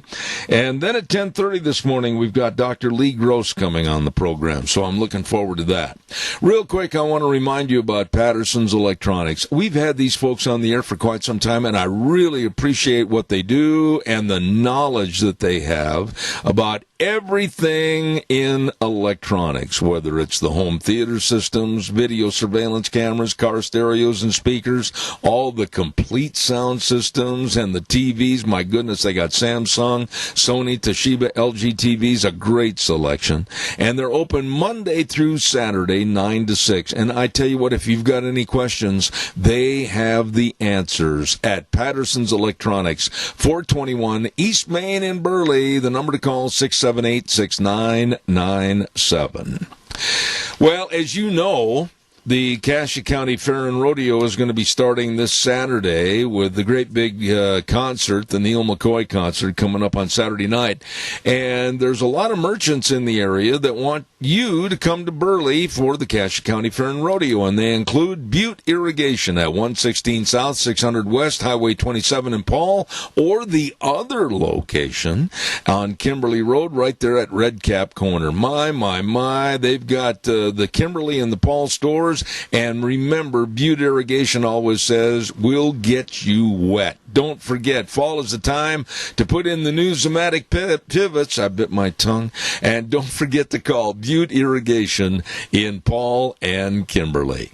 Mountain Transmissions with our old buddy Rick at 1146 East Main in Burley. Don't forget, my goodness sakes, free towing, free diagnostic, and free estimates. They are your one-stop transmission repair facility with over 30 years of service in the industry. They know all about transmissions at Mountain Transmissions in Burley. And last but not least, AMI at 719 Overland Avenue in Burley. And they're easy to find, too. What do you mean easy to find? Well, all you have to do is look for the great big 28-foot wrench over their door, and you'll go nuts over their bolts. Absolutely. These are good people at AMI serving you, and they invite you to the Cassia County Fair and rodeo. Next week, a lot of fun, Fair Week. We're going to have a lot of people on the air talking about it, etc., so don't miss it. Let me see, what else have we got to tell you about? I got to make this announcement because I had some calls. Lunch Bunch is going to be moved to the last week of this month of August. Absolutely. Now remember this. It's going to be on Thursday, the 27th, instead of the week prior. We didn't want to get intertwined with the Cassia County Fair and all the activities going on there, so we're going to bump it to the next week on Thursday, the 27th at 11:30 at Denny's Restaurant. So put that on your calendar, Lunch Bunch. It's going to be on the 27th. There you go. Let's see what else have we got. Tomorrow on the program, a couple of things that I want to highlight on our show. We're going to be having a Cassia County Fair representative on at 10:30 to talk about all the action. And we're going to have Penny Main on from the Chamber of Commerce. I know they're heavily involved in the Cassia County Fair and Rodeo. And also another interview with our dear friend Nick Greenwell and the folks over at Burley Physical Therapy and Rehabilitation. Those are just some of the things coming up on tomorrow's program. We're going to send it back over to our main studio right now for about 7 minutes and listen to the gossip of CBS News, and then come back in just a few minutes with Patrick Wood. Stay tuned. Zeb at the Ranch. I'll be right back. Oh, here we go. Hour number 3, Zeb at the Ranch on this Wednesday, August the 12th. Already, my, where did summer go?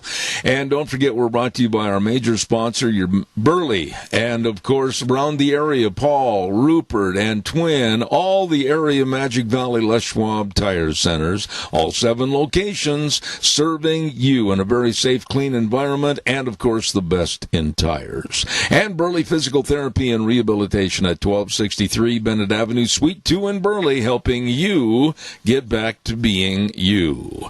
Couple of quick notes. I want to remind you about Greystone Crossing Senior Living. Seniors, pay attention, please, to what I'm telling you. This is a beautiful 12-bedroom home that furnishes 3 meals a day, snacks, housekeeping, local transportation, all included in the rent, and you're with your friends. Absolutely. Contact Matt or Kelly Wiggins at 650-4979, and they'd be more than happy to show you the beautiful Greystone Crossing. Make an appointment today, 650-4979, 650-4979, Greystone Crossing Senior Living at 1221 21st Street in Hayburn.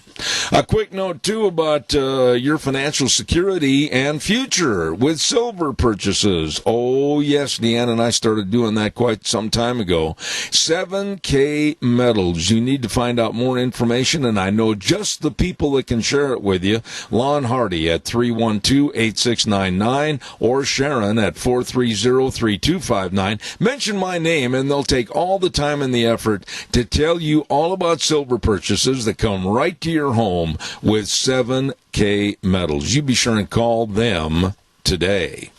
And one last quick note about our friends over at Lee's Furniture, Floors, and More. Hello, Jeff and the rest of the crew. They are your furniture and flooring headquarters. And now also I want to remind you they've got a great big sale going on regarding the Simmons Beauty Rest mattresses. Oh, these are great for people that are having some sleep problems. I'll tell you what, you better get in there and check it out today at 459 Overland in Burley. Lee's Furniture, Floors, and more. Also, 40% off on all the window coverings, and you know they've got the largest selection of floor coverings around. All the carpet, everything at Lee's Furniture, Floors, and more. 459 Overland in Burley.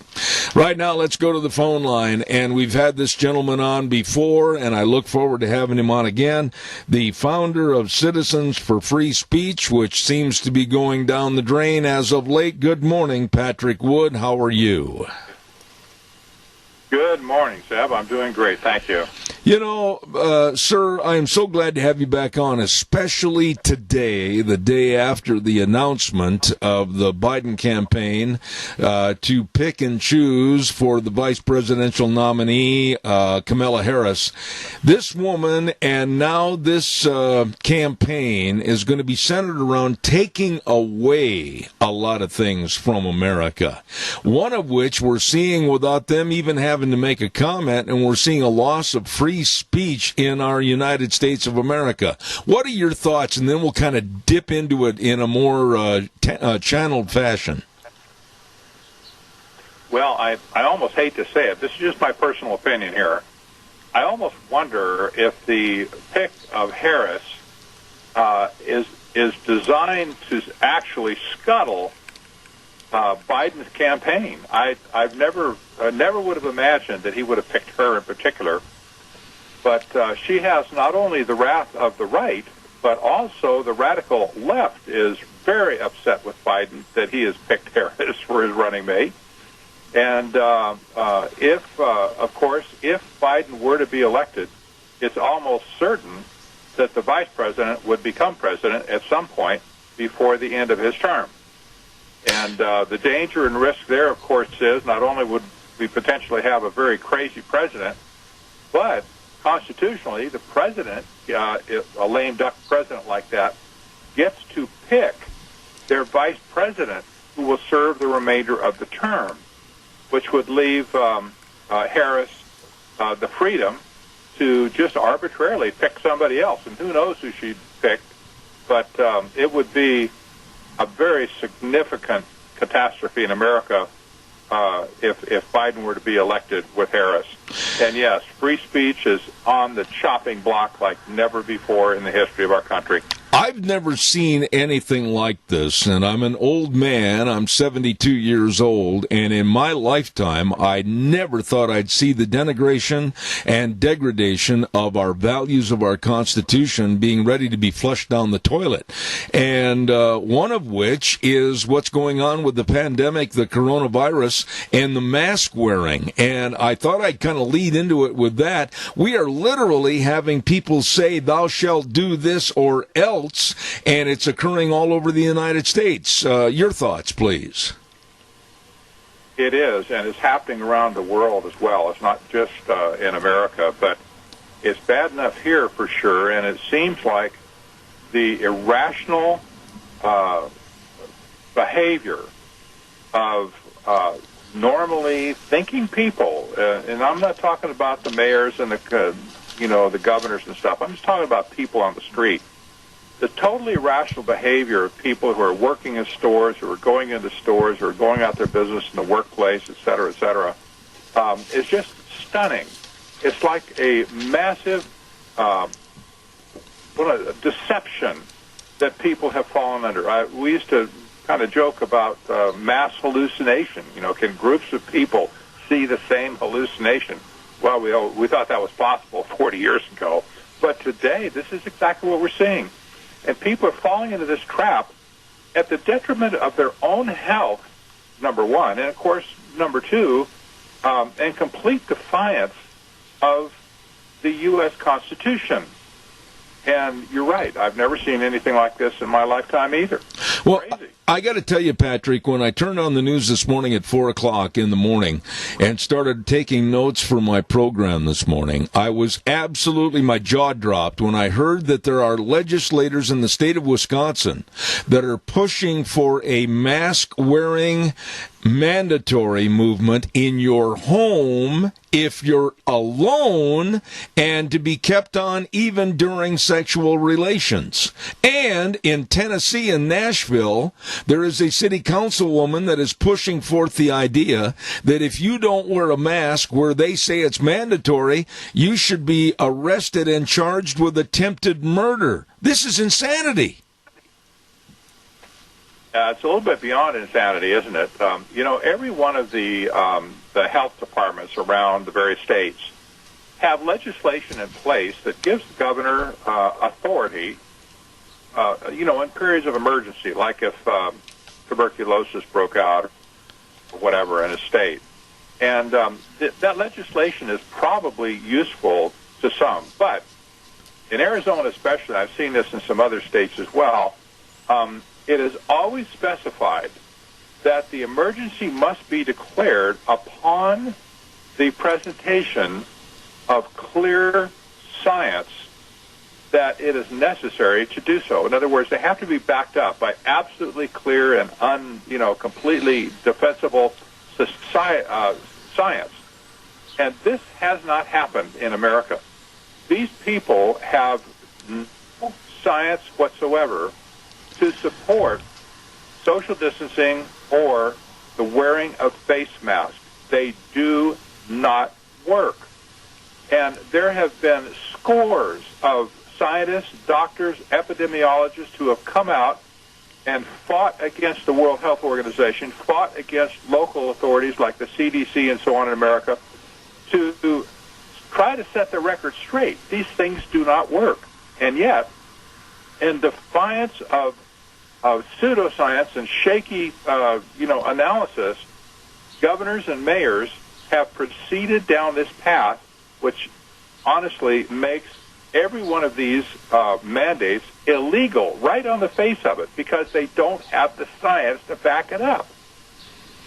I sit here and I could not wait to have you on the air this morning and talk about a case that absolutely has made me furious, and it's a case back in New Jersey with a fitness gym ownership of two people that did everything they could. They were about half a mile down the road from Walmart that remained open and never had any infringements put on it.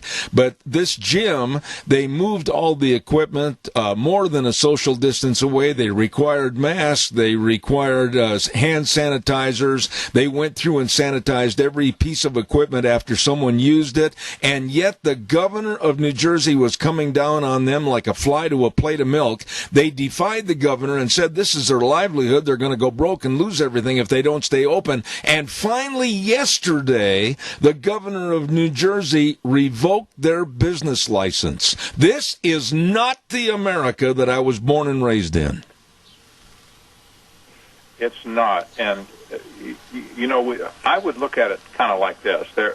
Over the years, America's political establishment, top to bottom, has been populated with a lot of people, not all, but a lot of people, who are would-be tin-horn dictators.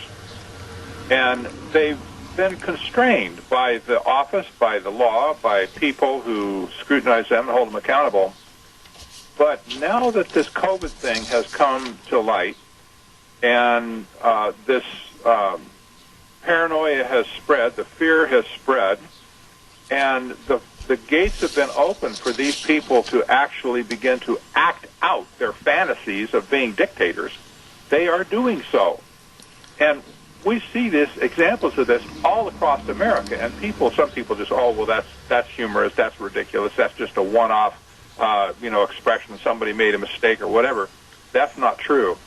This is a trend across America that is unmistakable, where these people who would like to dominate other people are rising up to the occasion and saying, wow, I finally got my chance to assert my authority over other people. And this is just incredibly dangerous to America in general, because how do you get rid of all these potentially thousands of people across America who are in government positions that can exercise this type of authority over Americans? I never thought in my lifetime, I'm a Christian and I'm proud of it. But there also is a real concern on my behalf of being a Christian, because now churches are being thwarted and churches are being stopped through what we should have as protection in the First Amendment, and nobody seems to really care that's in politics. I'm very concerned about what is going to happen to Christianity and churches in America. Well, you're right there, Zeb. I have followed this particular trend for some time. There's just a recent story that in California, a longtime pastor, a very well-known pastor by the name of John MacArthur, is duking it out with the mayor of Los Angeles, Eric Garcetti, as well as the governor. Mm-hmm. They have informed him he has to shut down his church and they can't have services inside. And he says, no, we're going to hold services inside, and we will obey God rather than man. And so the battle line has been set, and they have actually threatened MacArthur with, number one, jail time. Number two, they've threatened to shut off the power and the water to their church facility, and it's a huge campus, by the way. It would completely decimate their church activities, obviously. So he has hired lawyers, some of the best that can be found, to prepare to battle in court these draconian orders, mandates to shut down churches. This is not just patently unconstitutional. It's also patently anti-Christian. And this brings me to a point. I have said this for years in my studies on technocracy, which I've written extensively about, that the mentality of these technocrats is patently anti-Christian. It always has been, because they believe they have the exclusive rights to truth. If it's not scientific, they don't believe it. And so churches and philosophy and any other method of thinking that is outside of their quote-unquote science, they reject it. And they have always had a bent against Christian churches because they tend not to bend, like MacArthur. So MacArthur's taken a stand, even if people don't like MacArthur or don't like his theology or whatever, that's immaterial at this point. He is making a stand, and other churches had better wake up in a hurry and make a stand now while they still can, because there will be a day when the church in America is absolutely decimated by these people who want to wipe Christianity off the face of the map. You know, your point is so well taken with me, because I've been very arbitrary with a lot of the churches and a lot of the pastors and church leaders, not only in this area but across the United States, because of a kind of a naive attitude of, oh, well, that's happening here, it's not going to bother us. Or they bury their head in the sand, or for that matter, under the pulpit, and they don't preach to the congregation about what's really going on with the perils in society that they need to be aware of. I think that the pastors and churches have got to go on offense. I agree with you. And, of course, there's a fine line between offense and being offensive. Right. There's no doubt that pastors and churches across America need to grow a backbone and be straight up with their parish or their congregation. And, how can people even pray for leadership if they don't know what's going on? Right. If it's not really explained to them, how will they even know? Well, the answer is they can't. But churches are sticking their head in their sand on this, figuring that, we'll just do everything the government says to do, and we'll wear face masks, and we won't meet, or we'll just have small services, or, whatever. And they're going to find in the end that their church is just gone. They will lose their church. The people are already flooding away from churches. Contributions are in the tank right now, and church membership is shrinking like crazy. Well, this again, the pastors are not making a stand for their own congregation, and they're just leaving, and they probably, some of them, just won't come back again. Patrick, with your expertise and your knowledge through your organization, Citizens for Free Speech, I'm going to kind of put you on the spot here a little bit. On a 1 to 10 scale, 1 being not too bad, 10 being very serious, and we should all be very concerned, where are we as far as in America right now with our loss of free speech? We're at a 10. Wow. This is the 5-alarm fire that you hope never happens in your neighborhood, but it has. We have never ever been under the attack that we're under today, and the rights that are being taken away. This is the problem here. The rights that are being taken away, they're easy to take away, but they're almost impossible to restore. And this is why we're hopping up and down, making such a big deal out of wearing face masks at this point. It's a small thing, but it's a symbol of submission to the government. If we don't put a stop to this and restore the First Amendment, our country is just going to be gone. I just hate to even say those words. But the framers of the Constitution were very careful to put the First Amendment first and the Second Amendment second. There was a reason behind that. And that was communication was viewed as the most important thing to a constitutional republic. You must be able to communicate. That's what freedom of religion is all about. That's what freedom of the press is all about. Freedom of speech and the right to peaceably assemble. This is all about communication. When the First Amendment goes and our ability to communicate is completely gone, the Second Amendment is second. And that is the next fallback position that America will have to take. This is just inconceivable. America is never ready for another conflict like we had under Abraham Lincoln. We just don't want that.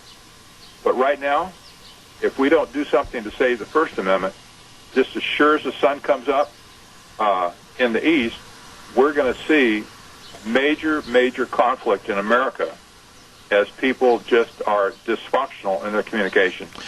But Patrick, most of the listeners right now listening to you and me, I've got a mouthpiece because I have a talk show. You've got a mouthpiece because of your organization. But what are they supposed to do? How do they organize? How do they make their voices heard? A lot of people, and you know this is true, they just go, oh, well, it's just like voting at the election. My vote doesn't count. And they just go bury their head in the pillow or the sand. What do we do to get people to be outrageous and do something? Yes. Well, I encourage people to go to citizensforfreespeech.org and take a look at our no face mask card that we're distributing to our members and to people who can just give a small donation to cover the cost of it, getting it out to them. But we've created this lanyard and a card it's a hard plastic card printed on both sides, a beautiful card that people can wear as a symbol of I will not comply. And basically the card says, wearing a face mask poses a serious health risk to me.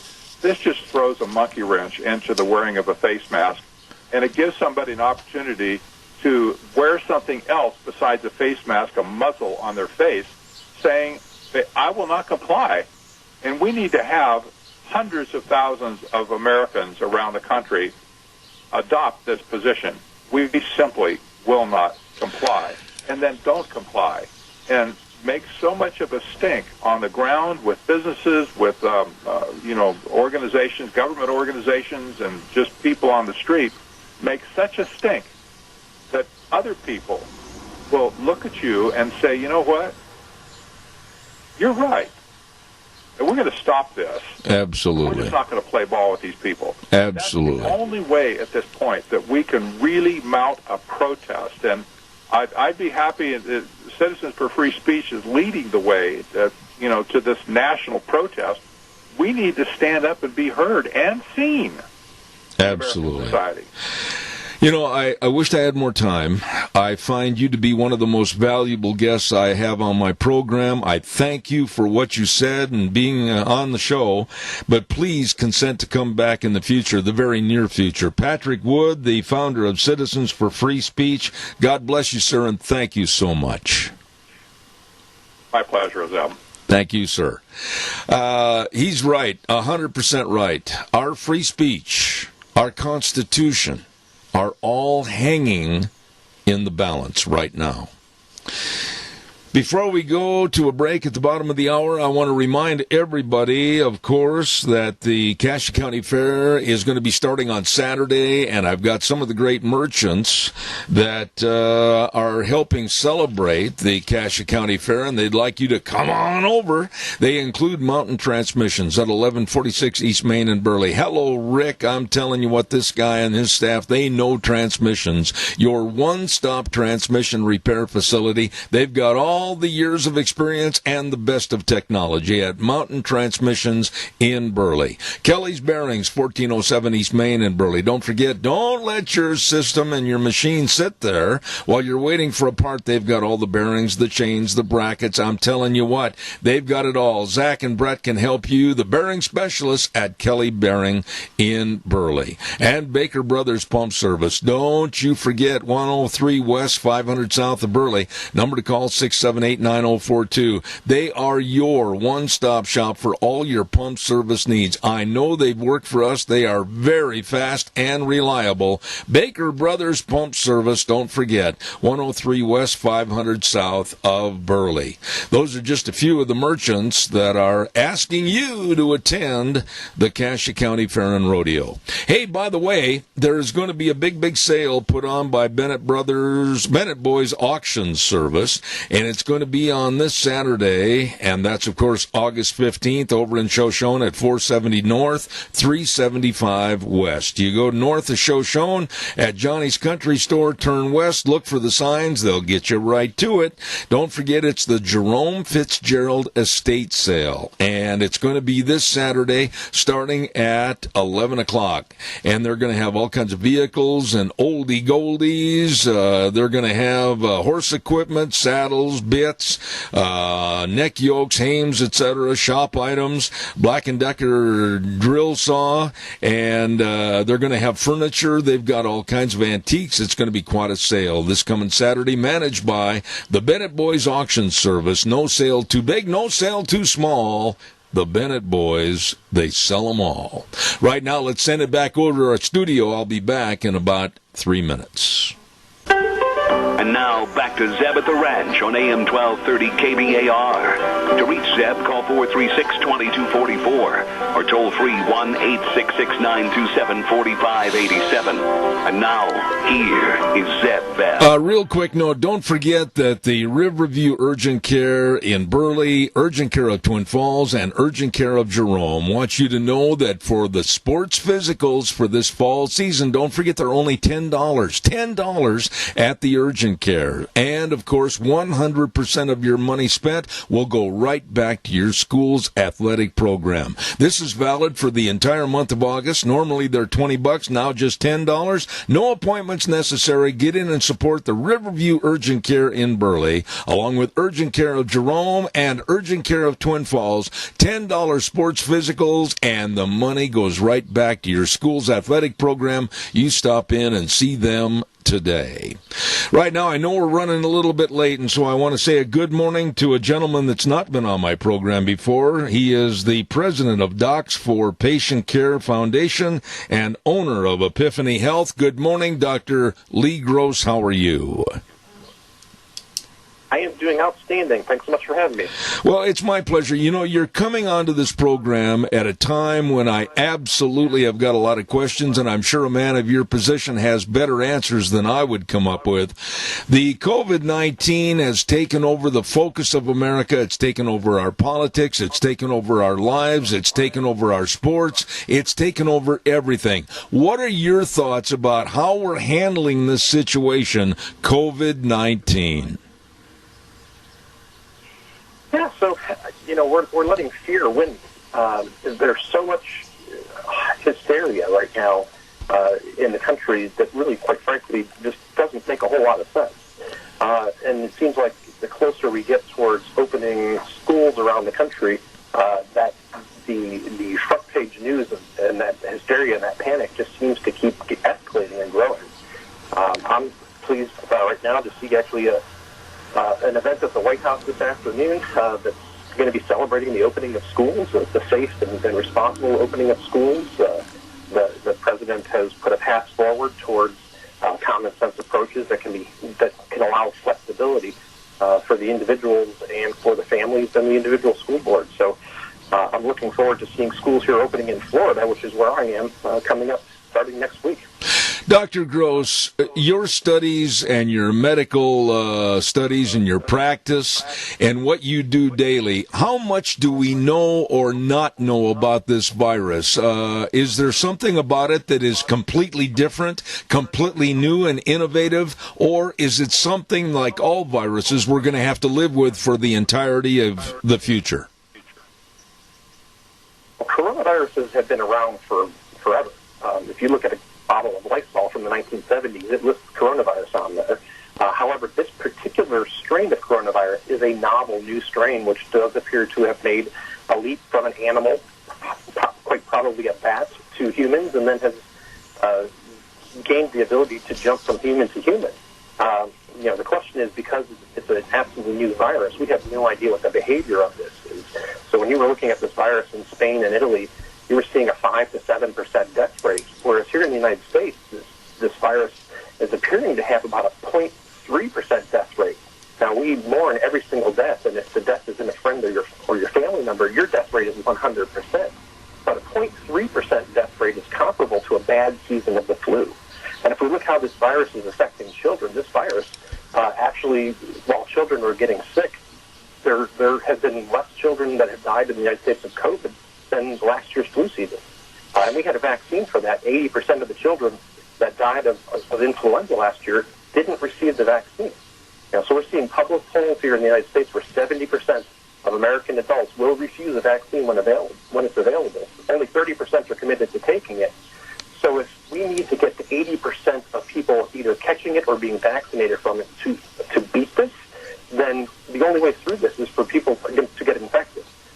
Not that I'm advocating for people to get infected, but that's just how this works, because the virus is here. It's here to stay, and we're not going to hide it into submission. We're not going to hide it into disappearing. So we have to be smart and learn how to adequately and effectively live with this virus as we live with every other contagious disease on the planet.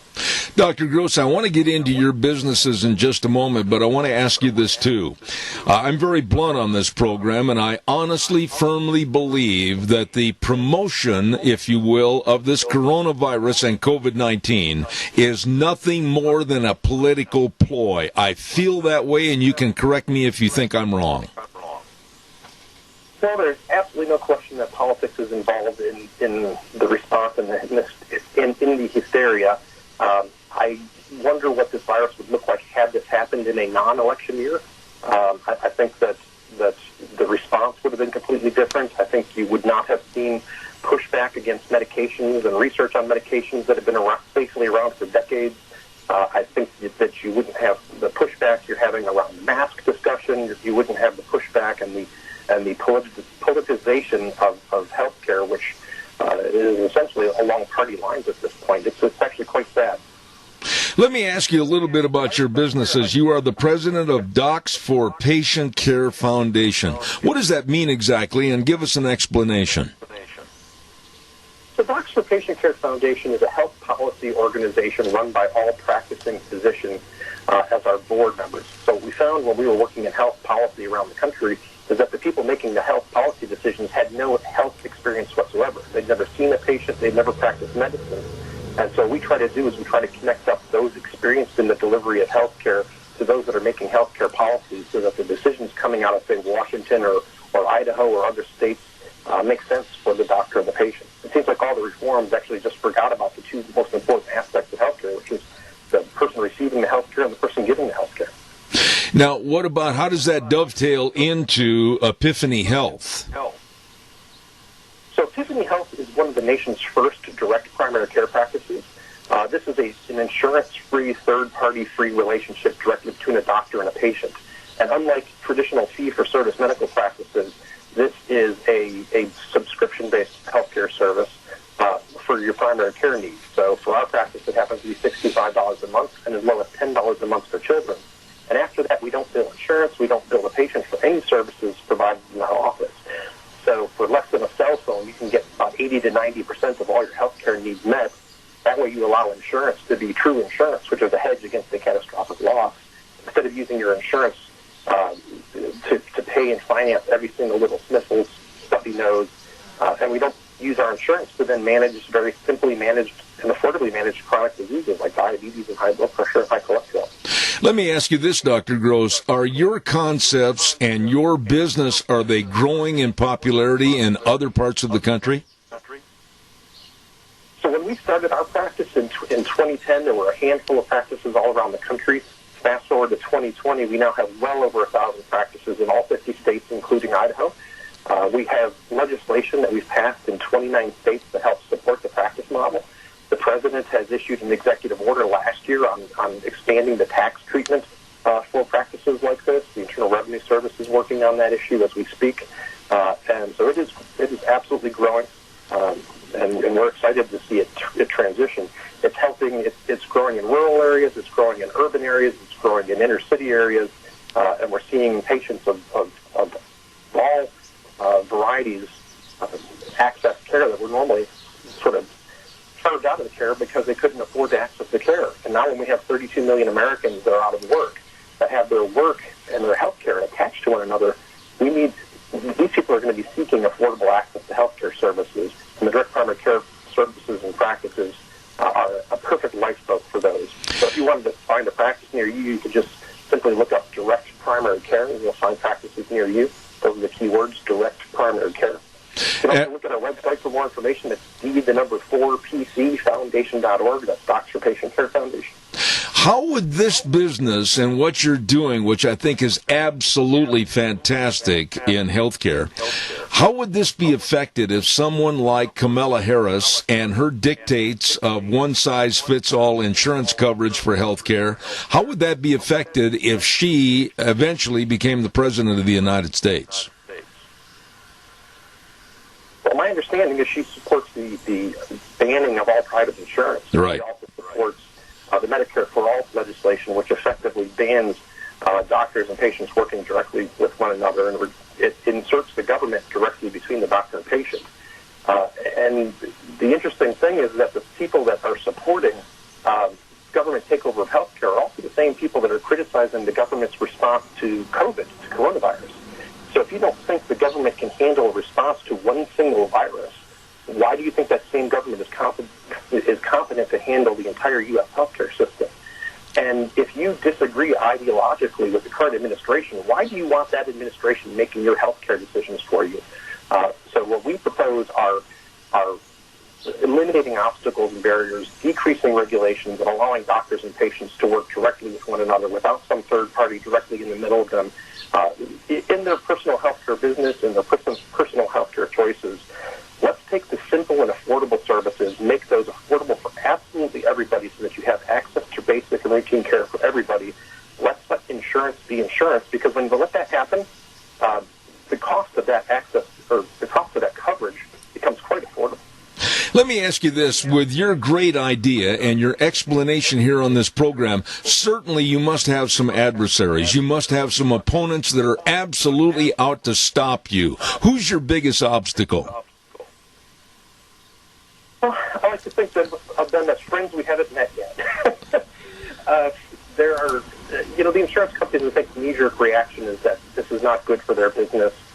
And frankly, for some insurances, this is not good for their business. But the insurance companies that truly understand this embrace it because it actually does improve their bottom line.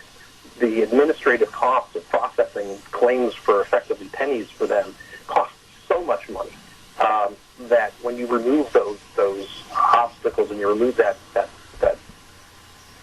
noise, it actually becomes much more efficient to process healthcare. The delivery gets better.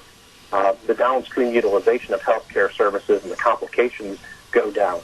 The challenge that you have is that as the percentage of profits that they get are based upon downstream spending. So if you lower the downstream spending, you're lowering the profits of the middleman. So that's why this president is taking so many arrows, because he is eliminating the middlemen. Just recently with his executive order on pharmacy benefits managers and cutting out their profits significantly, which is why you're seeing all the ads running on the television with it. Let me ask you a question, and hopefully this won't occur. Hopefully we won't have a private health insurance taken away from us, and we won't have a one-size-fits-all health care program issued by the government. But what about research? I wanted to ask you about that in this country. Has there been a stymieing or a slowing down of research in various medical categories because of funding and or scares of a one-size-fits-all health program? That's really not my area of expertise. I mean, there are some debates over whether or not socializing drug costs decreases innovation because there are less profits at stake for the pharmaceutical industry. So I certainly could make a case for why fixed lowering of drug costs may slow that. But in reality, they will adjust to it, and they will continue to innovate as they always have innovated. And research will continue to happen. It's just going to happen probably in a more efficient and effective way. Let me ask you at this juncture, I've only got a couple of minutes left. I want you to re-elaborate on your businesses and tell us about Docs for Patient Care Foundation and Epiphany Health, and tell my audience how they can find out more information. So if you want to find out more about the practice model, or if you want to find affordable, quality health care, primary health care near you, you can simply search the words direct primary care. If you want to learn more about the work of our foundation, Docs for Patient Care Foundation, you can go to our website at pcfoundation.org. I certainly hope that you'll consent to coming back in the future. You're very interesting, and I wished I had more time. Dr. Lee Gross, thank you so much. God's blessings to you, and come back soon. Thank you. Same to you. Bye-bye. All right, sir. Thank you. Very, very interesting doctor down in Florida with the Docs for Patient Care Foundation and Epiphany Health. Great ideas that are actually making health care costs much more reasonable and affordable. Thank you. Right now, let's go to the weather forecast. And before we go to the weather, I want to tell you a little bit about Edith's Cafe. My lovely bride, Deanne, talked to the folks over at Edith's Cafe at 144 East Highway 81 in Burley, and they wanted us to remind you that next week during Fair Week, they're not going to be open during the evening. Now, don't misconstrue what I'm saying. Not this week, but next week during Fair Week, they're not going to be open in the evenings because of the Cassia County Fair. But they will be open Tuesday through Saturday of next week from 11 to 3. And then, remember, they're going to have a concession trailer at the fair. Well, there you can partake of all the delicious food from Edith's Cafe, 144 East Highway 81 in Burley. And they're going to have a concession trailer at the Cassia County Fair so you can enjoy their great food. Edith's Cafe, thank you for being on the program this morning. Let's go to the weather. And as I say that, I just knocked over all my papers, and I'm going to tell you the weather this hour is brought to you by our friends at Scarro's Meats. Don Scarrow and the rest of the crew at 331 North Road, Jerome. And I urge you, I really do, to give them a call or stop over and see. They've got wonderful, delicious meats for every occasion, whether you're having a family gathering or maybe a company picnic, whatever.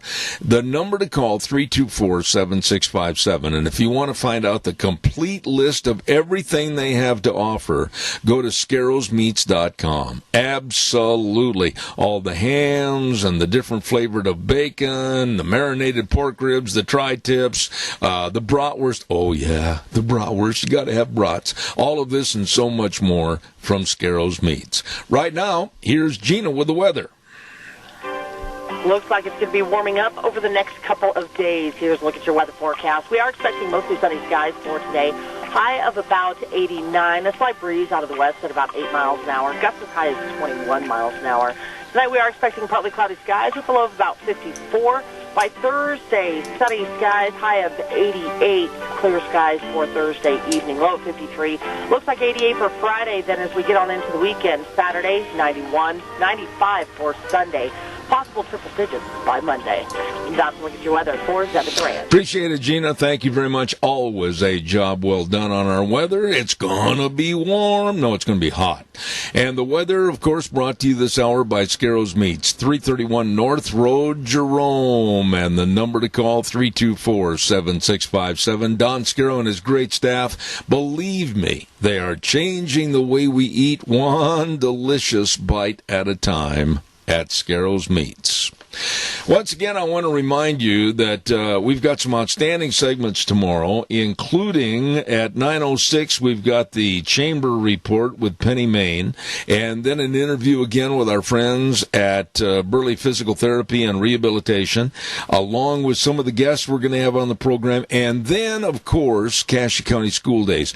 I hope that we get some more information as to what they're doing, considering, or am able to do as far as what the opening of school is going to be. So we'll try to find out more during that segment tomorrow. Cassia County School Days tomorrow at 10:10. Don't forget that. 10:06, pardon me. I just scared myself. Want to remind you, too, about our major sponsor. Oh, they do so much for you other than just sell tires. I'm telling you, they've got outstanding brake service with highly trained brake technicians, and these people really know what's going on. Front end alignment, shocks and struts, and batteries. They've got the best of batteries. And you know the tire situation. I mean, my goodness, they got all the tires, all the sizes, all the different tread designs for your particular style of driving, okay?